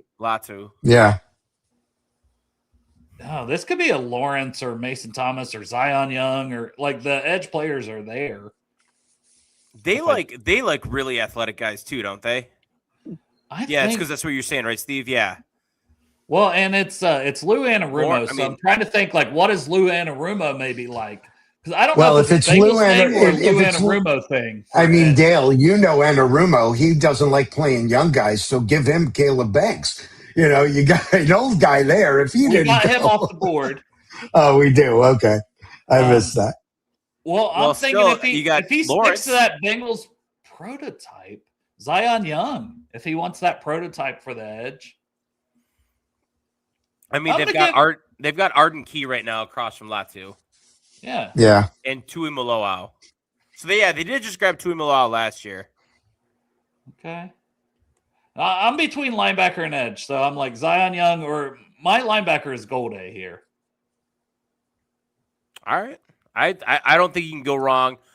I almost think Golday would be the better pick here. All right. Well, that's where I was leaning to begin. So I'm gonna lock that in. Stick with it. Put Steve up with the Falcons' first pick. So back-to-back first picks for the Colts and first pick for the Falcons. I don't know that I'm happy having to pick for them right now. Oh man. All right. Let's see what they have here.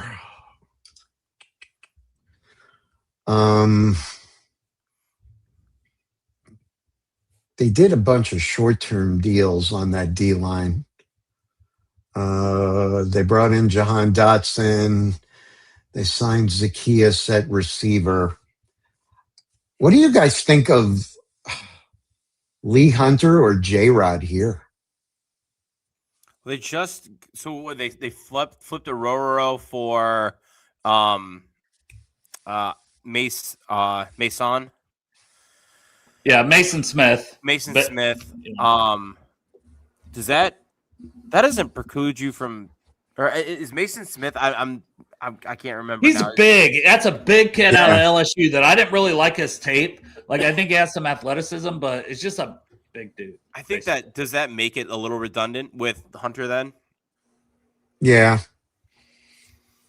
Not necessarily. Like, I don't think it would keep him from Hunter like falling here. Okay.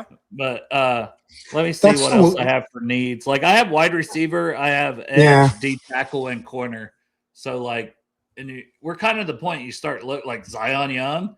I mean, or they looking for that more pass? Is this our Mason Thomas spot? Yeah, and what's out there on receiver? I know we got Hurst and Skylar Bell, and there's a bunch of other names we have at receiver. Like, yeah. Brazel, Skylar Bell, Bryce Lance. I'm trying to think of the Stefanski thing. Well, they don't believe in receivers, apparently, because Cleveland never had any. I'm kind of leaning to just go with Hunter. You know, I don't know. I don't know if he makes it to 48 this weekend, but yeah. Right. So he's here, and he's one of the BPA guys. So yeah, that's the way I'm going to go. Let's take it off the board, and that'll be some of this, right? As we go through this, like, hey, and teams should do that too. You get to the point, you just take some BPA. Yeah. Who is? I'm trying to look and see. With the Vikings, who do we grab first? That was Peter Woods.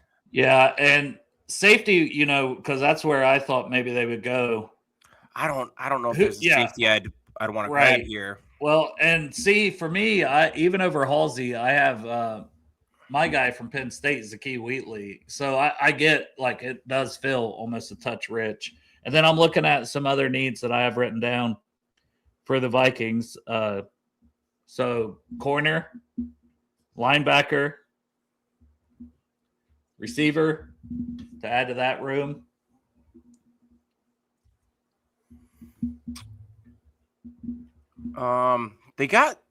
PFF's got center listed. I don't know if that's one I'd go quite right now. So cornerback, who are the corners that are on the board? Let me scroll back up to that real quick. Oh, who'd be fun? Abney's there, just scrolling up. I like Abney. What are your thoughts on Abney? Because I know, like in the PFF or not PFF, but the stock exchange, the Bengals were able to get him in the third. It's like, man, he should not be there in the third. He's 59 for me, so definitely like in the conversation. You know where I'm kind of leaning. I'm kind of leaning Keontae Scott. Okay. It might be. It's a little rich though. Well, here's the thing. We talked about Thiedemann at safety. He's listed in the beast with the safeties. That's what I'm saying. That's why it would be. That's why it would be Scott over Abney. I think that's a bigger need. I mean, that. Oh, he's a box safety is what he is. Yeah. Oh, you know what? Screw it. Let's go. I really, really like Keontae Scott. 49 on my board, and you're picking him at 49. Okay, well then, yeah. Let's go. That makes it easy enough. Now the Lions, and in that I went with the tackle, so I'm thinking edge. I'm just going to take Zion Young here. Okay. Or do you think they go Mason Thomas? Like one of the two. Which one do you think for the Lions specifically across from Aiden Hutchinson? They play with an even front, and I would think that they'd want Zion Young to have kind of hand in the dirt a little bit more. Yeah. I was thinking that too, and they've had some struggles against the run, and that's what he's best at. Correct, and so I think you get a nice big long defensive end in there, and you're able to kind of go off of that. So, all right, Steve stepped away for a minute, so we'll just keep this rolling. We'll look at the Panthers. I'm back. Okay. I'm back. He's back in time. All right. Yeah, that's the thing, man. We'll just and we can just say it on the air, like, hey, be back in a couple minutes. Now I'm running the simulator, so it's going to be more. All right. All right. Who did the Panthers grab at 19 again? I went with Thiedemann just because he was there, and it's like safety. Now, we haven't taken a second tight end, because we talked about maybe Sadiq in that spot. I'm trying to think who else would be in the conversation. Stowers maybe here. Stowers, yes. Stowers. No, that's not crazy. Max Clare, I actually have above him, but I think this is a team specifically that could look at Stowers over Clare. I have corner, right tackle, center as some of the needs that they might have. Oh yeah, they got Luke Fortner starting at center right now, don't they? Yeah.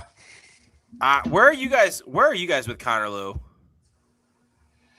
Seconds early, just off the ACL. Some of the tape wasn't great. Like, I don't disagree. Okay, yeah, I like Logan Jones tape better. Like, he's my center. Yeah, Logan Jones in terms of centers is my one, and then maybe I'm a little higher on Slaughter. He's my two, but then I actually like Matt Golbin of Michigan State. Matt Golbin, if you want to talk about hot and cold tape, in one game, you will see this man pancake two players on one play, and then the next play himself get knocked on his ass. And it's like, dude, what are we doing here? But like the highs for Golbin are so much fun. Well, it sounds like we're all over the board on centers, and I get it because like I have three guys in my second to third range. It's Logan Jones, Sam Heck, Brian Parker the second. Then I have Connor Lew, Jake Slaughter, and Trey Zune the third. Then I have Brailsford and Golbin, and then Pat Coogan behind them in another. I mean, here's a question: what about Dunker here, and like possibly flexing him in to a center, but then you're getting a guy that you get that five lineman versatility. Well, and you're talking about the Panthers who have some questions about their tackles, and like in a pinch, too because they're Yeah. older and some injury I stuff. mean, yeah, they had to not bring crazy, in, but they had to sign a guy because they won't have, what's his name? The first Icky. rounder, Icky. Iki. Yeah, he went down late. So, I'm kind of like between. I like Newt's idea about Dunker because I was going to go Stowers, but, I mean, bring that Stowers into is Carolina. crazy. They did work him. I mean, they worked him out. what about Abney at Over. corner? Would that be in the I'm trying to just think of like really good players because I'm I'm kind of trying to with you think of guys. their corners. I don't remember who they have off the top of my head. I think like Michael Jackson's one of the starters, and not the hee Michael Jackson, but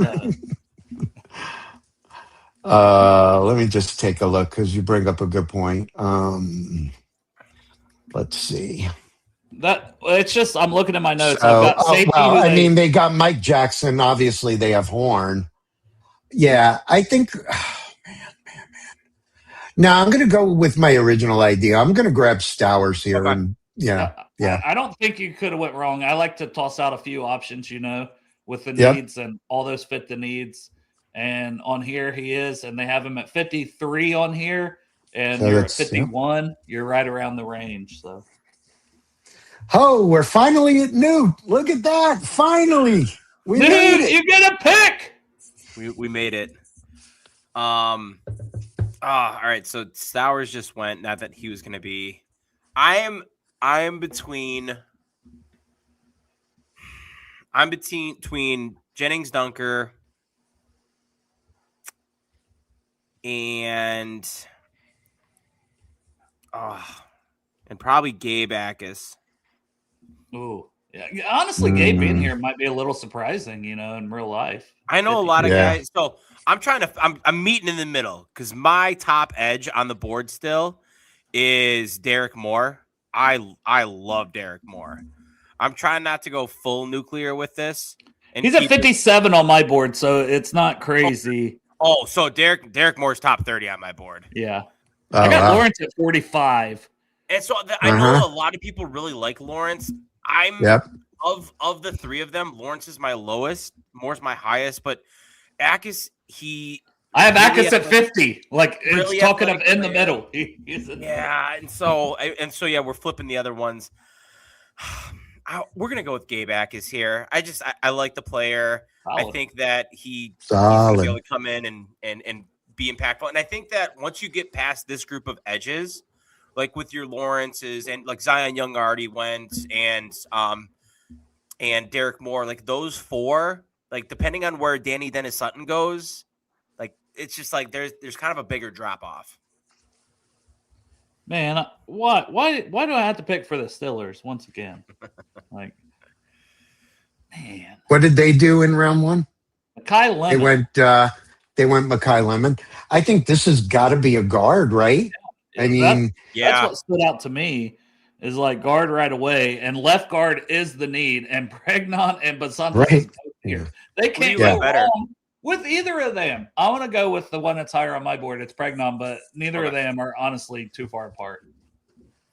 I have Bisantis at 35. I have Pregnon at 42. Oh yeah. So, yeah. And then Philly is up, and they took Omar Cooper Jr. with their first pick. Yeah. And I still have needs as like edge, tight end. This could be a Max Clare spot, honestly. But right guard, and Rutledge is out there. Trying to think what else. They took the receiver. Yep. Safety. Safety is a big need for them. They traded. Yeah, because Chase Brown's they brother. really don't want to play DeJean, over there. What about a thumper like Halsey on the Eagles? Ooh, Yeah. that would because they just got rid of Blankenship, right? Yeah, he was a free Yeah. agent and he left. Man, that would Yeah. that'd be a great Let's- heir apparent. Let's go AJ Halsey here. See, some of these just fall into place, that makes Right. so much sense. Well, yeah, And that's- now that we're, in the mid 50s, we're coming up on the end of the second. Yeah. Yep. That was too easy, though. All right, Chargers. Who did they grab? I think I went with Parker. Parker. Okay. Then this is Basantis. Yeah. That man. Talk about it falling into place. Yep. Because they need both guard spots. Yeah, and even honest to God, even if it was a right guard, Dunker's on the board. That might have swayed it, but I've got Basantis about 10, 12 spots higher on my board, so we're going to go that way. And I think I got to stick with my board here. I'm going to scroll down. But the Jaguars, and this is their first pick. I think I'm going Grayson Halton. I have top need as D tackle. I also have linebacker, safety, edge, center. Like, there's a lot of ways they could go. But I'm just I think they need some juice on the interior. You get juice out of that for sure. So that's where I'm going. Now the Bears are on the clock, and with their last pick, we took McDonald. So big K-Mac in the middle. I still think they could use an edge, some more pass rush. McDonald's going to help you with the run game. And then I have safety. I think they could even take another receiver, and center is also in a need. Well, and I brought up, the first go around, I brought up the tackle thing. Now, is there a tackle? I mean, Caleb Tiernan, could that be a possibility here? Tackle, yeah. If we're looking tackle, he's the next guy on my board. Same. Yep. So, what else? I would hate to see Caleb Tiernan in a Bears jersey. I like Caleb Tiernan so much. Right. God, that would eat me up. Because for me, the next, I fooled around with the safety board with Kilgore, but my next one would be Kamari Ramsey. But I like Wheatley too. I like Wheatley also. I have him a little lower. So I'm looking at those two, and going by my board, I think I'm going to grab Caleb Tiernan. All right, no Mason Thomas or Lawrence consideration before I lock it in. No, do it. Don't make me regret it. Do it. No, I think it's a good pick, especially with the health of the guy that they have. Plus, they're talking, kick him in because of the arm length. But he's a technician, and technicians can still work in the NFL minus their length and maybe greatest athleticism. If you're a technician, you have a chance. So you're getting a perfect swing tackle for left and right, and they need it. And if Trapilo is going to be sidelined, and we don't know, I'm not a big Braxton believer. So, here's a question: Is D'Angelo Pons still on the board? No, I took him with my Bengals. Come on now. I'm sorry. I had to have him, man. I apologize. The pocket rocket is a Bengal. Oh, I would be so happy too. Ecstatic. I'd love the way he plays the game. We're gonna go. Let's see here. I'm gonna try to be quick with it. So we took the tackle. You got to think about edge here, right? Yeah, Lawrence, the biggest need. Lawrence or put him in. We're gonna go with Derek Moore, my highest graded. There you go. Yeah, fair. And he's at 65 here, and you're at 58, and you're sticking with your board, so I like that. All right, I keep getting these Texans, man, and I'm killing this draft for them. I don't care if their fans don't like it. To me, this would be a great draft so far. Man, they did get a little bit screwed here. It could have been perfect. Like, we just had Pregnon and Basantis go. Had I been able to get one of those guys? Oof. What about Rutledge? I know. I have left guard, though, and I don't know exactly. Yeah, I just know what I have in my notes from when I did look at the stuff. And then I'm trying to think. So I've got center. Didn't Dunker play left guard for a while? Yeah. He's been moved around. Yeah. I think that's a good pick. That's a good pick because they're to me, the versatility, they are a team that needs to help their line. We all know that still. Yep. They try to make strides there, and give me a versatile guy. Good shout there, Newt. Love it. So the Bears are back up. So,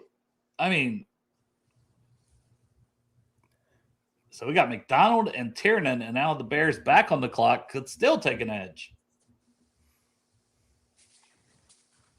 I believe this is you, Steve. Oh, okay. Then you know what? Everything lined up okay, and this is going to be Malachi Lawrence right here. Yeah, he's top 40 on my board. I know, I mean, Derek Moore, I have a spot just below. I'm not that high on some of these other guys like Mason Thomas. I'm not very high on Romello Height.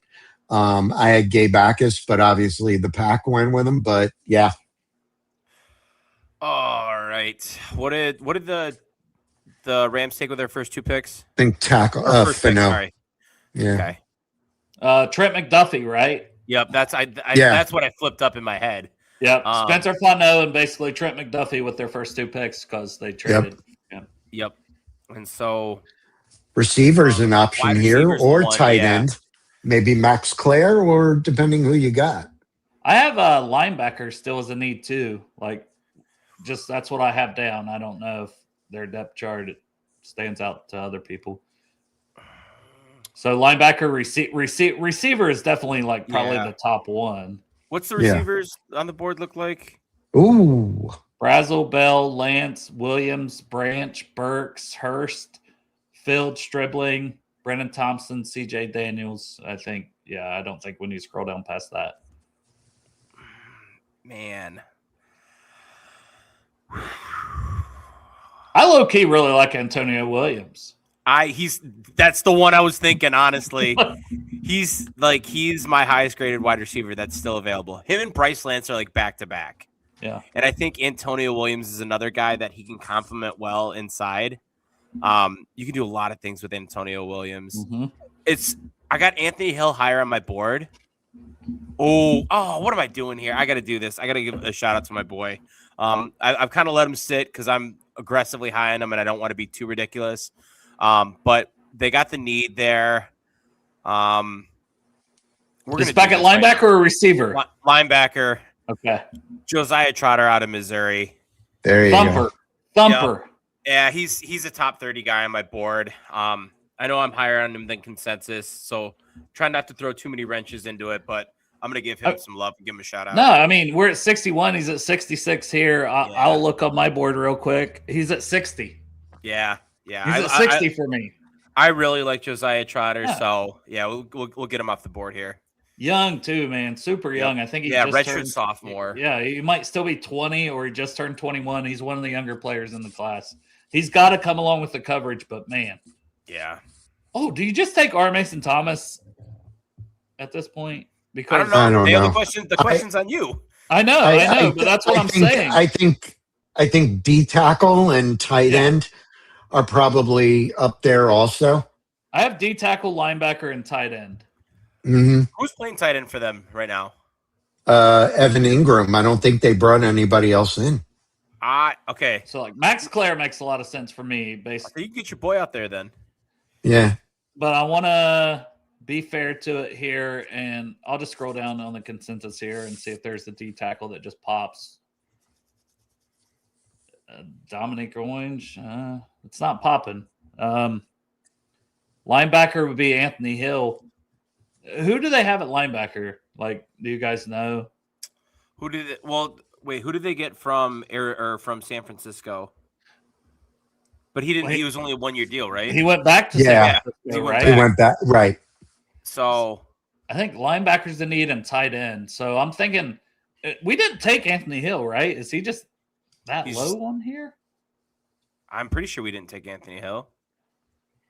Yeah, there he is. He's that low. That's Denver crazy. Brought back Alex Singleton, and they there's another guy they re-signed. I can't think of who, but they didn't do much at all, in free agency. So if you're looking at Anthony Hill, if you're looking at Claire, because I think that's Daryl Jackson Jr. Yeah, for D tackle wise, maybe, but. No, I'm definitely thinking just sticking to my board here. I'm going to go Anthony Hill, but Max Clare is definitely in the conversation. But I think with what they brought back and what they have at linebacker, they still need something there. And, man, I think you're getting a really good player at almost the end of the second round. Yeah. Yep. Who's up? Me for the Pats? Yep. They took Blake Miller. I mean, why is R. Mason Thomas still on the board? Yeah, I was actually thinking it's not listed here.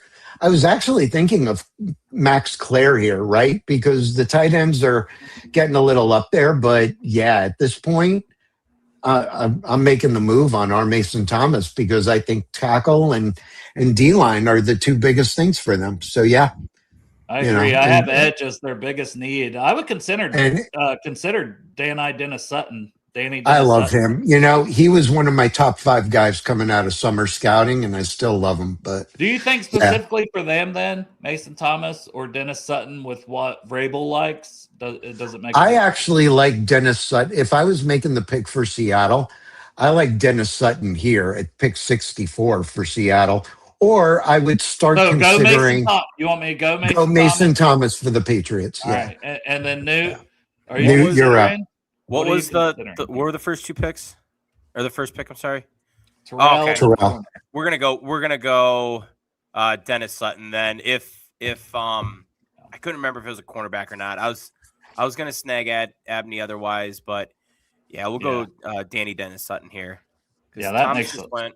Yeah. I would have considered Jadarian Price here. You know, they lost Walker, Charbonnet. You know, he may be banged up at the start, but yeah, I think that's a better fit.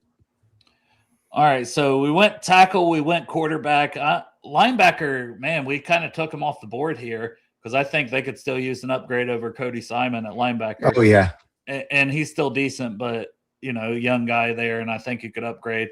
But also edge, man. Oh, this got sniped really quick for the Cardinals. The edge, Honest to God, what was it? There still has to be some edges out there, even though whenever Zion Young came off, it felt like every other pick after him was an edge. Yeah, let's see what's still. I like Joseph.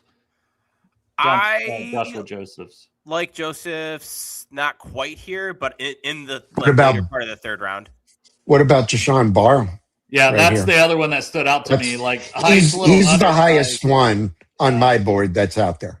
Yeah. Yeah, but they have, I don't know, man. They got a lot of dudes, I feel like, and it's like, is he a dude? That's why I think they could take edge earlier. Linebacker is, man, we took linebacker off the board, but I at least want to look at that. Caleb Elam-Zor is here. Yeah, who I like as a 3rd-round guy, and we're starting the 3rd. This is the first pick. Kyle Lewis. Yeah. Just a little bit of do-everything guy. Is he a slot? Is he a safety? Man, this got tough for the Cardinals. Mm-hmm. Quarterback. Oh, I know what I'm doing. It's Jarian Price. This is where I would actually take him. Okay. Running back. Like, give me that. I know they picked up somebody, and they still brought back. They brought back James Conner. They signed Tyler Algier, but that's a nice 3-headed monster. Yeah, if we're talking also like that's a guy who has the potential to be better in both of them. Yeah, Price jumped out to me really quick when I looked down the list. I still had running back on it. Yeah. For sure. All right. So am I up for the Titans? Correct. Yes. All right. What did they do? First 2 rounds. Reese and Johnson. Very no weapons. All defense. None. Yeah. I'm going to keep Brazel in the state of Tennessee. Let's make it just real easy. Yeah. Give Cam a big dude. You know, I like the contested catch. The effort's a little bit of a question for me at times, but yeah. All right. We got the Raiders. They went Fernando Mendoza, Jeremy Bernard in the first 2 rounds. I still have right tackle. I still have left guard, D tackle, corner. You know, there's a lot of ways they could go. Man, I just said corner, and if our guy from the Raiders is still in the chat, I don't know, buddy, but Keith Abney. Yeah, I'm just gonna pull their depth chart up really quick, but Abney still being there. So I'm actually leaning a little bit more Dominic Orange. I like him a little bit more, I think, than others. So you said they need left guard? I have right tackle, left guard is what I have written down. But you know, yeah, because they want to keep JPJ at center. That's right. That's what it is. No, JPJ would be because they got Tyler Linderbaum now. Yeah. Mm-hmm. So JPJ. Oh, that's right. Yeah, that's right. I forgot about that. Yeah, so JPJ will be sliding out to right guard and right guard. Yep. So they got Taron Johnson, Darian Porter, and Eric Stokes. I think that's enough to pull the trigger. Yeah, let's go with Keith Abney. Yep. Would you consider Stukes there? Like, I don't know how high you are on him, but I'm not as high on. I'm not as high on Stukes. But it's like he's a unique player. Like you're getting that like kind of nickel hybrid type player. I've got him truly graded as a safety because of how I view him. I'm gonna shoot myself in the foot. Actually, What? No, that wouldn't be. Yeah, let's go. I'm gonna go with Keith. I can Abney undo the pick. Nope, Yeah. we're gonna go Keith Abney the second. Okay. That's the pick I want to keep it at, because then I think Abney can slide in and maybe even play a little nickel if you need to. I like that fit for them. Yeah, and I'll make this one quick. I think Philly needs a tight end, and Max Clare, like, man, come on, it is what it is. All right, Steve, you are up. Hey, you didn't get stuck with the Texans. Yeah. Look at that. Hey, All right, I've done so good we so did well so far. linebacker, defensive. I'm thinking, did we take Price off the board for the Cardinals? Ooh, who would I go? I am Who's kind their of center? Like, I have centers. Are we thinking Dunker just? I think Dunker can be that, but yeah, but it doesn't stop me from doing that. And I'm thinking this would be an interesting spot for Hecht or Lou. Yeah. You know what? I'm going to go Logan Jones. He's my number one center, and I just want to pull the trigger on that. I was thinking about running back. And you kept the Iowa guys together. Dunker yeah. Jones. Yeah. I love that. Who do I got? Cleveland. You took 2 tackles for them, and then we took Chris Bell. Went receiver. Yep. Yeah. So with Cleveland, I feel like I could. I mean, what's your feeling on Mason Graham? I like him. Mason Graham from last year. Yeah. Oh, I didn't see a ton of I honestly didn't pay a ton of attention to him this year. I like him. You know, when I was picking in the first round and Dale dropped the Caden McDonald bomb on me, I was like, oh, that could be an option here. This is, I think, you're going big citrus. That's kind of where I was. It was either that or, honest to God, I could go with another offensive lineman and not feel bad about it. You're just going to give them all the offensive linemen. I also think corner would at least be in the conversation. Yeah, because I'm thinking about Denzel Ward. I mean, he's what?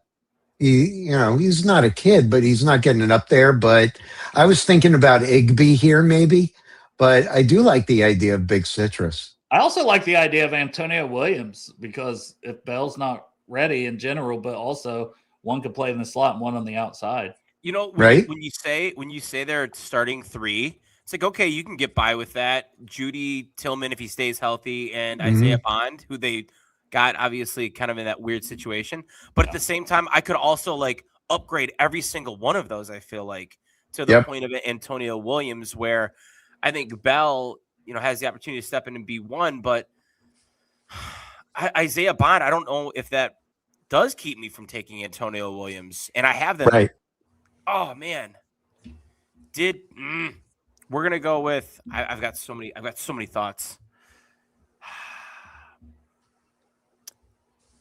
We're gonna go with big citrus right here. And we're gonna pair it. Yeah. I think Collins is their starting. So they got Collins and then Mike Hall. Graham is awesome. But I think then that's a really nice duo. And Steve, I'll go ahead and let you make the Washington pick with the Bengals coming up after that. So we'll flip. I gotcha. All right. Who did we go with the Commanders last? Love. Oh, that's right. They didn't have a second round pick. That's right. Okay. So this is going to be D-line. I think, although, you know what? I'm going to change. No. You know what I'm going to do? I'm going to go with Stukes here. Give them that flexibility in the back end. Yeah, because I agree. I see him as a safety. Man, I don't know what the hell I'm going to do now because the linebackers that would have just made it a dream are kind of gone. I got. Why don't you get your boy? Well, it sucks because stand behind your word. Take your boy. Who? Zakee Wheatley. I do like Zakee Wheatley. You've been pounding the table for Zakee Wheatley. They need a safety. My hindsight would be taking Chandler Rivers here and taking Rodriguez at 41. Oh, okay. I love me some Chandler Rivers. That's my hindsight. So I like Chandler Rivers, but D'Angelo Pons is. I know they're not playing in the same division. They're like in the same level of football, in my opinion. I'm really liking Keelan Rutledge here because Dalton Reiser's on a 1-year deal. Like, that's what jumps out to me, without just being like, oh, I have to get a linebacker. I have to force a linebacker because I don't think teams should do that. You know what the Bengals should do? If the board plays out like this, they should be on the phone with Bobby Wagner, who's still out there, who, as far as I know, still plans on playing football. And I would bring Bobby Wagner in. You're going to go... I'm going to at least look at the linebacker board for Bengals fans. Was it Lewis? Yeah, it's Lewis, it's Elliott, Lawson. I mean, it's honestly Elam's or for me. Yeah. And Lewis would be the two, but the size-wise, I don't think for the Bengals specifically. So it would be Elam's or who I really like, but I would just pray I could get something on in the 4th round that maybe can compete. The way the board fell, I just fully believe in that. I would consider Skylar Bell in the slot an upgrade over Andre Osavash. I consider that all day long. I would consider Antonio Williams because I think he's a 2nd-round talent, and he's here in the 3rd. And then Rutledge is right there too. That I have my long-term right guard continue to protect Joe Burrow. All right, so I think I'm between Rutledge and Williams. I'll at least look back at the chat screen. Okay, yeah. Crip's just giving me shit that I don't keep my word. I'm not taking Zakee Wheatley here. I'm not. I'm just not doing it. I took a corner. I'm going to go up somewhere besides secondary. I'm taking Antonio Williams. Fuck it. All right. I like that. I don't think a lot of people would like that, but I would be really happy to get him in the 3rd round. Nice. Is this me now? Yeah, it's you because me and Steve flipped earlier. That's right. All right. So I've got New Orleans who took wide receiver. They took Tate, and then who was their 2nd-round pick? Tate and Howell. Yeah.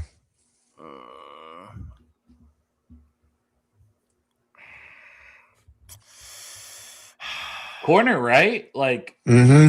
They got a big need at corner, and I think they can still D-tackle too. Yeah, we're gonna go. There's not a linebacker I like there unless you're gonna, get the nickel duo out of Kyle Lewis, but that's still early for me. So here's the corners. So I'm gonna follow my board and via PFF. This is way off, but I'm gonna go with Julian Neal here. I think he's he's a bona fide talent. He is 160 on the PFF board, and it drives me nuts. Oh, I think he's right around 100 for me, but he's top 100 and we're almost at 75. He's a top 50 guy on my board. I'm a lot higher on him than others, but there's no way that in my opinion he should be at 160. No, 172. Yeah, that's ludicrous, man. He had a great season. He tested well. He's big, physical. He's best press man cover corner in this class. I like it. He's a bully at the line. He's got some question marks deeper into the coverage, but I like it. If you look at the the size, the measurables, the broad jump, the arm length. Okay, granted, Julian Neal isn't going 1st round, but he's the closest to what you've seen out of your Sauce Gardners, Derek Stinleys, these guys with these crazy numbers. Yeah.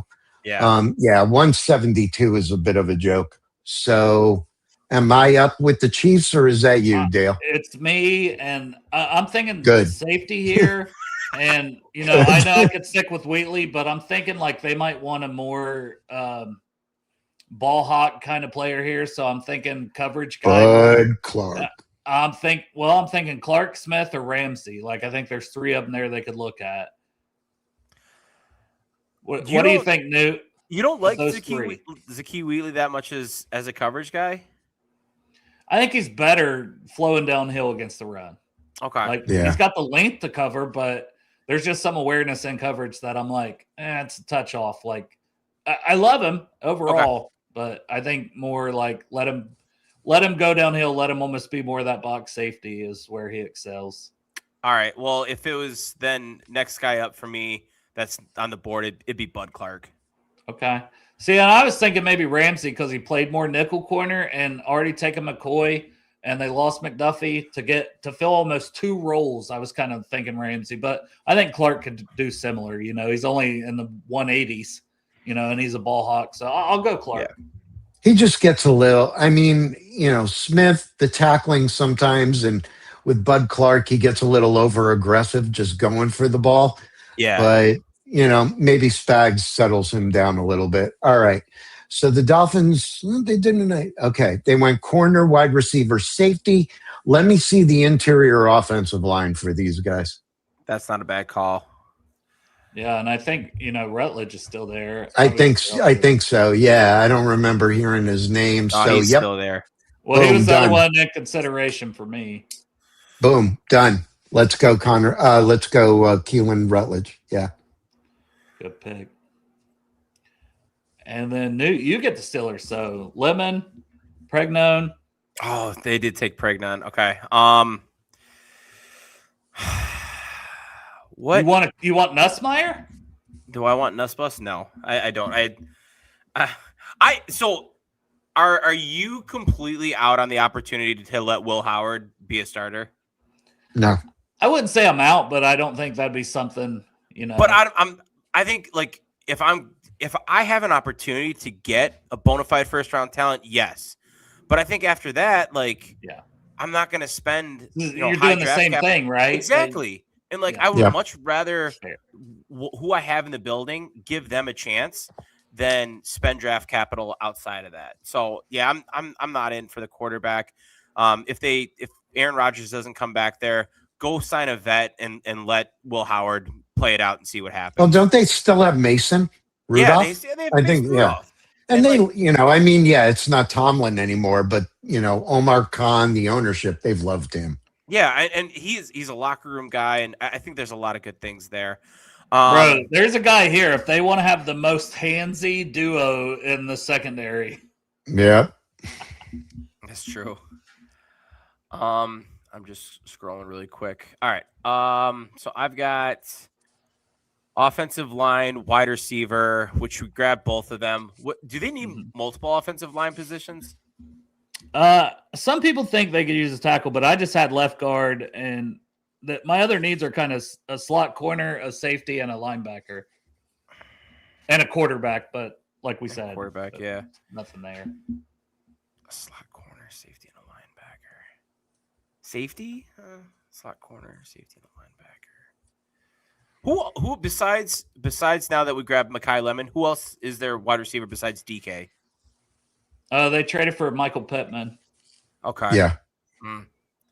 And they still have Roman Wilson, Oh, that's right. He's over there. But yeah. Ted Hurst being there is kind of forgetting about Ted Hurst here at this point for us. Like in general. I'm not Bryce Lance. I hate myself for doing this. I don't want to, but I think that this is going to be probably one of the better ways that it can go. Because I know that they're not necessarily all the way in with Caleb. What's his name from last year? Running back. Johnson. Oh, Johnson, yeah. Caleb from Johnson. I know that they're not all the way in with Caleb Johnson, and they would like to at least be able to have something as an option. I'm going to go with I'm gonna actually go with a guy that could pair well with him, and I'm gonna go with Jonah Coleman out of Washington. I think Jonah Coleman will give you third down ability. I'm not saying Katron Allen won't. He just hasn't really been asked to with Singleton there. So I'm gonna go with Coleman.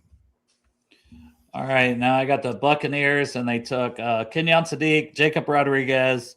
So next thing I kind of have, I've got they could use an edge, and they could use a D tack. So D lines, I got to go somewhere on the D line.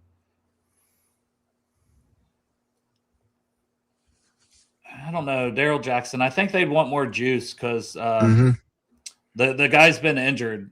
Who was injured? Elijah Cansey. Yeah. Yeah. So, is there a D? I'm gonna have to go to the board on D tackles, honestly. So it should be. Is Jackson Jr. available or is he gone? Yeah, he's there, but I think he's more of yeah. that big-bodied guy. What about? Hear me out. I'm a big fan of him. I don't know how you guys feel. Tyler Onyedim out of Texas A&M. Oh, yeah, I've been a big fan of him. I actually think he's really stout against the run. Like I know he is in the 290s. Got a really good spin move, Newt. I know how that makes you feel. He's a gap shooter. The spin move always is going to be something that gets my juices flowing. I really. You know what? You know what? That's actually because he's so far down this list. But I'm going off of my board, and he's my D tackle 8. And I think I have McClellan. McClellan is 7 or 9, so McClellan's in that conversation.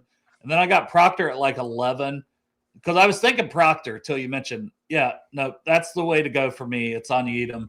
I think he's worthy of that pick. Yes, I love that. It was a great shout. Like he is. He's my 8th deep tackle overall. All right, this I'm up, right? Yep. Yeah, I'm going Ted Hurst here. Big physical receiver. Wait, he didn't go, did he? Did I miss him getting picked? He didn't go.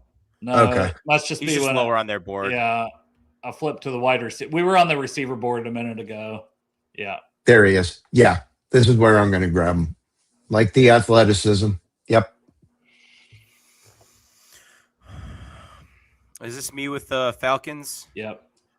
Who was it? I missed. So they took Lee Hunter. Yeah, it was kind of the BPA type thing there that fell.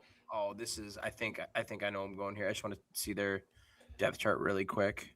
Can I just say real quick? You say whatever you want. This is your show. He didn't have the production, but he was technically supposed to replace James Pierce's role. Joshua Josephs was supposed to replace that role, and it's Atlanta. Just that's true. But Romello Height. I appreciate all of these inputs, but I'm going to go with Bryce Lance out of North Dakota State.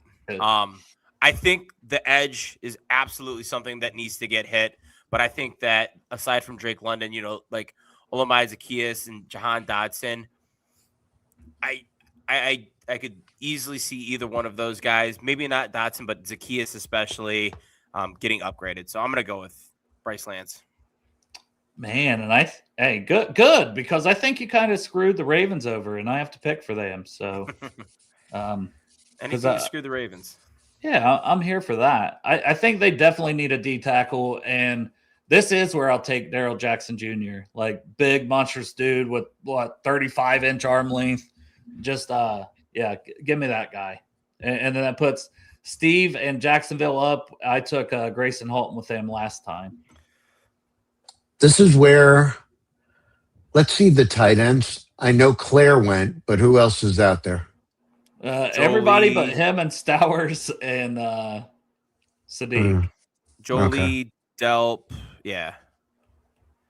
Roush. Yeah. Trigg, Jolie, Andrews, Klein, Bentley. Yep. All right, I have them down.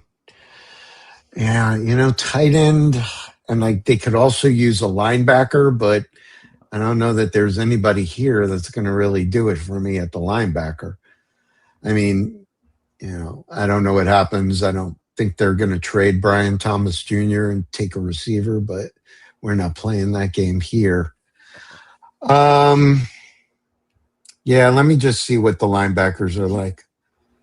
So Lewis is still there, but he's on the smaller side. And then there's some Keyshawn Elliott fans. I think he had 7 sacks this year.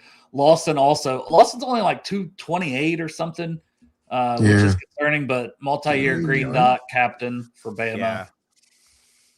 I mean, anything you're doing to be a green dot player at Bama is you're doing something right. Yep. Right. Red Murdoch. Red Murdoch. Red Murdoch. Hey. Red Murdoch, Hey. Dale. Your guy. I didn't know. That's one guy I didn't know about over the summer. Hell yeah, that guy's awesome. Newt. That was a Newt shout there. I love him. All right. I think I'm going to go back to tight end. And yeah, I'm going to go outside of order. I'm thinking of Liam Cohen. I am going to go with, Justin Jolie. Let's go. Ooh, Raritan. Nah, give me Oscar Delp. Oh, Yeah. I love that. I love that for Delp. Hey, yeah, and he's like my tight end 4, so I'm glad you went there. Like Same. the 3 are off the board. It's him and then Jolie are my next 2. That's awesome. So I love it. All right, who do I got here? The Vikings. God, Vikings. have I had all the Vikings picks? I think so. It's Oh, just meant to it's be. disgusting. Yeah. Oh man, this actually just got very easy. They're gonna go with Connor Lew out of Auburn. He's my highest graded player left. Gives him a chance to kind of recover from the ACL after year 1. Really, like You low key killed this draft for a team. I did, dude. I hate this draft so much for the Vikings. Oh yeah. my gosh. Yeah, that's when you know it's a good draft. So Panthers, and I'm up safety, tight end. I'm definitely thinking corner. I need to go look at the corner board. There's probably somebody that I'm like, oh, I really like them. Igbinosun, maybe? Rivers. Could they use a slot guy? Like, who do they have in the slot? Do you guys know? I know we talked about Mike Jackson and obviously Horn as their top 2. Shaw Smith-Wade. Okay, so, man, I'm kind of looking and I'm thinking Everett, Muhammad, and Igbinosun. I'm gonna go look and see what order I have them in, because I feel like they're all fairly in that similar range. Yeah, I'm gonna do it. He's handsy. He's handsy. Iggy? I'm gonna do it. Igbinosun. Igby. Dude, I mean, Owen said that to me over the summer, and it's still stuck in my head of like, I'd rather have to teach a guy, to be a little less physical than have to teach him to be physical. Yeah, I agree with that. You're up, Newt. All right. Yeah, so let's see here. I think it's going to be Willie the Third. I don't think there's a guy that necessarily I like more than him. I shouldn't say that. There are a couple, but I'm trying to I would love Jake Slaughter here for the Packers. Oh man, now that I say that, now that you say it, you're like, why don't I just do it? Oh, they need it. They need a cornerback. They really, really need a cornerback.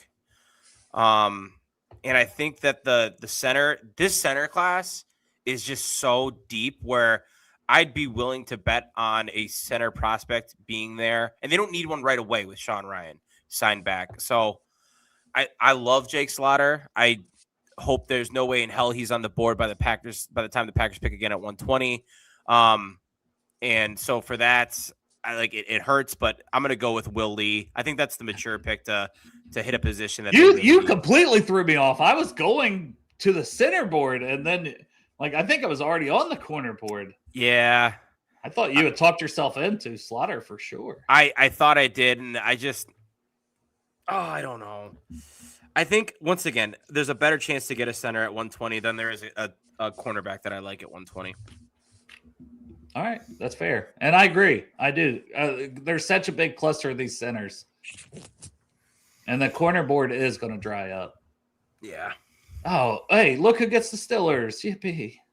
So, Mekhi Lemon, wide receiver, Pregnone at guard, and then Jonah Coleman at running back. I'm still thinking corner. They could always go with continue to add to that room, and maybe specifically a slot corner. Oh, man, I got to do it. I just said I would take Chandler Rivers earlier, and now I've got to there it is, yeah. Take Chandler Rivers to the Steelers. Oh, it's gross. So that's who I'm going with. Put Steve up with the Chargers. We went with Parker. Basantis. This is a team that could maybe use a D tackle. I think it's one of the highest needs I D have. tackle, wide receiver, safety is where I'm thinking. There's good safeties out there to keep Wheatley. Yeah, I know. I'm actually thinking, another route for them.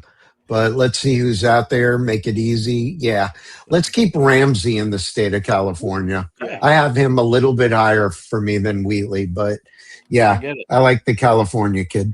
His 24 tape when he was just playing safety was a lot better Was than this so year. good. Yeah. Yep. All right. Dolphins. Jesus, I get another Dolphins pick. And there's more. Like I have to scroll down. It's insane how many picks they have. They need them. Also, they took McNill-Warren. They took Rutledge. Okay, so I mean, this is good. Like this team needs it. Is he still on the board? No, he's gone. No, wait, is Joshua Joseph still available? Yeah. I think so. Yeah. Let's go Joshua Joseph then. Yeah, I was gonna say edge is the biggest need, and that's an easy one then. And then we got Jacksonville, who we took Halton and Delp. And we haven't taken a linebacker. And I know the linebacker board thinned out really quick, it's a good exercise because the Bengals really need one. And the fact that they don't have one in general, I'm picking for the Jaguars, but it makes you think about it. I just don't know if Lewis is like, for what they lost and what they need. Here's a question. I'm thinking maybe Elliott or Elam Zor. What about, hear me out, what about like a Jayshawn Barham here? Because he is kind of a little bit more of that hybrid type role. And when you take a look at... They didn't take an edge either, and I have that as a need. And they've got they've got Hines Allen, they've got Trayvon Walker. That covers the two. Covers the two, but it gives you kind of that option as an outside guy. Right. No, I like that because they need depth there. So I'll keep linebacker along with edge. And yeah, Barham stands out because let me see exactly where I have him on my board. I know he's a top 100 player. I have Jayshawn Barham at 91, and we're at That's 88. exactly where I have him too. Yeah. So that works. All right. So the Bears are back. Hey, Newt, you get the Dolphins again in a second. Look at that. Exactly who I'm going with too. So nice. All right. So we went that. I'm gonna go Zakee Wheatley here for the Bears. You absolutely sniped me. And you guys sniped me because even though we're not doing a fourth round, I took him in my mind.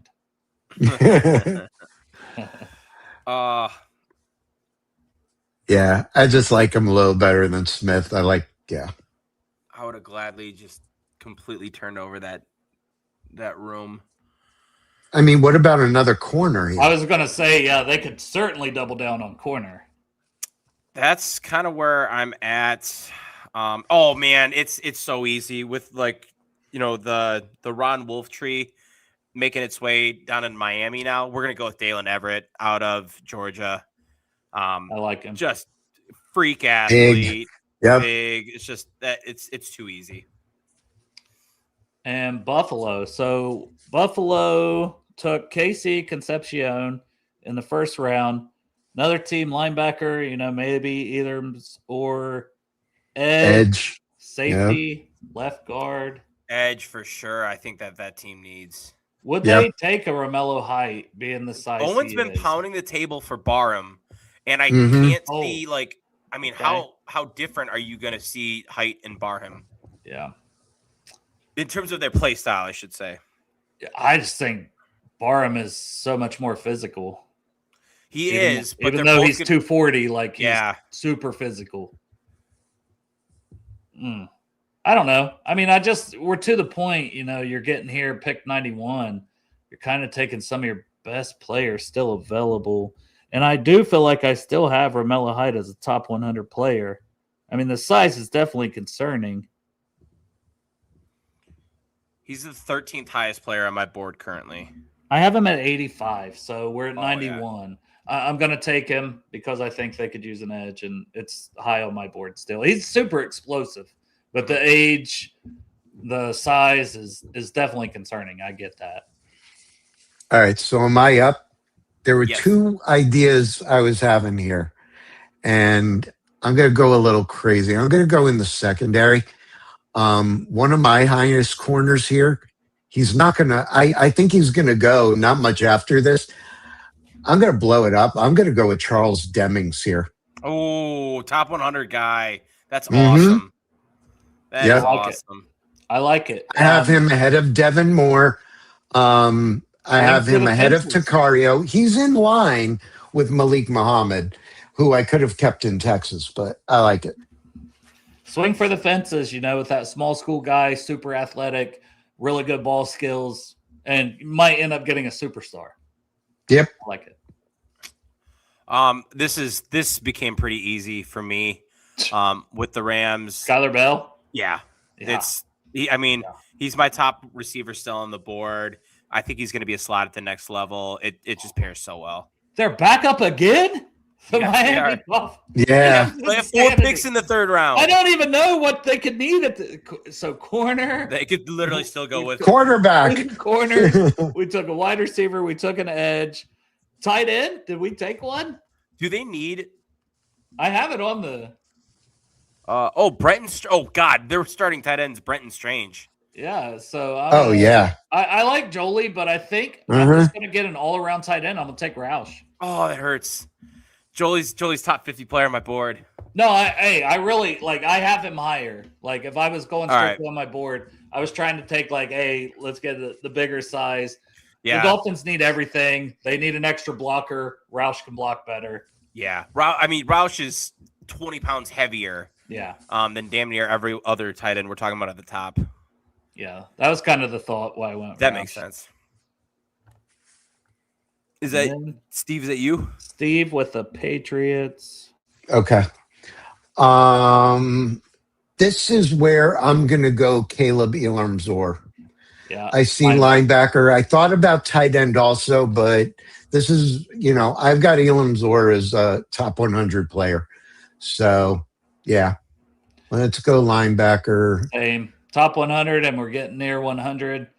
About have this one in the books, man. It becomes a marathon. We're hammering these last ones out, but man, it's marathon. All right, Newt, you are up with the Seahawks. They took. I know what I would do here. Yeah, it's staring me in the face too, literally. I'm probably gonna break your heart then, because I'm gonna go with Katron Allen. Okay. You're not breaking my heart. I actually have Singleton still above Allen. I know he was more productive this year, but man, I'm thinking 3 down back, and I don't know if Washington will be that either. I just 4.33 speed with his size. I have Allen above Singleton, and I actually have Emmett Johnson a little bit higher than Allen. Oh, Emmett Johnson's my running back too. Okay. Yeah. I like Katron. I think Katron Allen was really able to put on display his vision this year. I just like him a little bit more in terms of what he can do when everything's not in front of you. Once you get out in space, Singleton's a better running back, no doubt. But when you're looking at what can you do to produce something when the line might not be playing the best, that's where I like Allen better.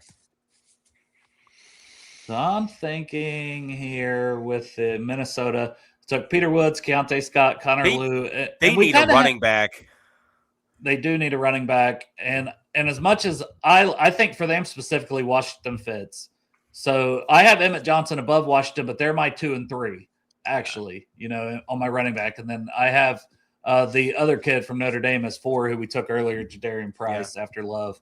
But yeah, I'm going to go Washington. I think they would use more of the bigger body with that speed. It's a good spot for him. And then Steve, you are up with Philly, and it looks like Cooper, Halsey, and Claire. That's a pretty good haul for them, in my opinion. Yeah, that is. What do we got? What's out there in edge other than, Romello Height, right? Nobody grabbed him. Man, to me, they're still dudes because you start getting I'm not saying 3rd round, but a Mason Rager, I really like for the 4th round. Oh, love Mason. Let me tell you something. If Mason Rager, if his health is okay, somebody's going to get a steal out of that guy. And it wouldn't be crazy here because we're in comp pick territory. Right. Yeah, we are. So it's like these are basically 4th round picks. So honestly, as I'm Max looking at Llewellyn, George Gums. Yeah. I mean, there's some interesting guys out here. I still have Rager though dropping into the 4th. Yeah. I'm gonna. Crawford's probably my highest. Yeah. Is he a linebacker? You know what I mean? Like, is he that 3-4 outside linebacker specifically? Yeah. I'm scroll down a little bit. There was something else I saw. I'm going to actually go Tyreek Sapp here for them. Little different. Slide in. Yeah, he can slide inside for sure. He is a run stopper first and foremost. Yeah, I mean that's his game. Yep. Don't hate it. 2 down, 2 to go. Oh, man, all right. So we got the Steelers. Chandler Rivers, Jonah Coleman, Pregnone, and Mekhi Lemon. So pretty good haul. Yeah, no, they did a really Nussmeier. Gotta keep saying it. Maybe. I already disrespected my boy Caleb Johnson. I'm not going to disrespect my other boy. I just forgot his name. A-Rod. No, Will Johnson. Or Will Johnson. Will Howard. Will Howard. Hell, I disrespect him. He went to Ohio State. I'm thinking of the damn corner from Michigan. You turned him into an Arizona corner. I would say I turned him into an edge player. God. That's when you know you've been on for 3 hours. Yeah. Like we're all. Linebacker is something, Yeah. I don't know if they're going to keep Patrick Queen, especially after this year. I'm all right. Yeah, I'm gonna throw. Ooh, Kyle Lewis still out there? Yeah, Pittsburgh. Low moving cost. Keyshawn Elliott. You still love Torian York, or I know I do. Yeah, Torian York's the one. But actually, we're gonna go with. We didn't take a safety, right? That's kind of where I'm at. I'm gonna go. I'm gonna get my safety 4 off the board. Michael Taff out of Texas. Nice. Yeah. No Genesis Smith love, another guy that doesn't necessarily like tackling. God, consistently. There's a play I clipped Genesis Smith like peanut punching a ball out and like perfect tackle for him. I'm like, dude, you know how to do it. Just actually be consistent. Yeah, so he's so inconsistent that it's frustrating. When you're a 20% missed tackle mark as a safety, it's not good. So, yep, Michael Taft. Dale, I think the host needs to make the final pick. You made the first one, you got to make the last. Yeah, and it doesn't fit the size, but we talked about, and even Barham, I'm just going to play him on the edge, so it's not going to keep me from taking a linebacker. And I just don't think this guy should make it to day 3. Size be damned. He is a dog. He's a playmaker. Kyle Lewis from Pittsburgh. So I'm gonna take him off the board there with the last pick. So we did it, boys. We did it. So I hope you all enjoy that show as much as I did. I'm not gonna take forever getting these guys out of here. So Steve, tell the people where to find you. I really appreciate you guys giving me 3 hours on a Sunday. And we made it to draft week, so hell yeah, I love it. Hell yeah! All right, y'all, right here, Twitter and YouTube. You can find my link tree for the Substack. Dale, I think I'm with you again on Saturday. I'll be popping on, right? Yes, sir. For day 3. Be around. Usually, with the draft professors moving to Tuesday night in about 2 weeks to start covering the Big Ten, and there'll be a lot of other appearances over draft week and going forward. We are pulling the plug on the Twitter Spaces next weekend.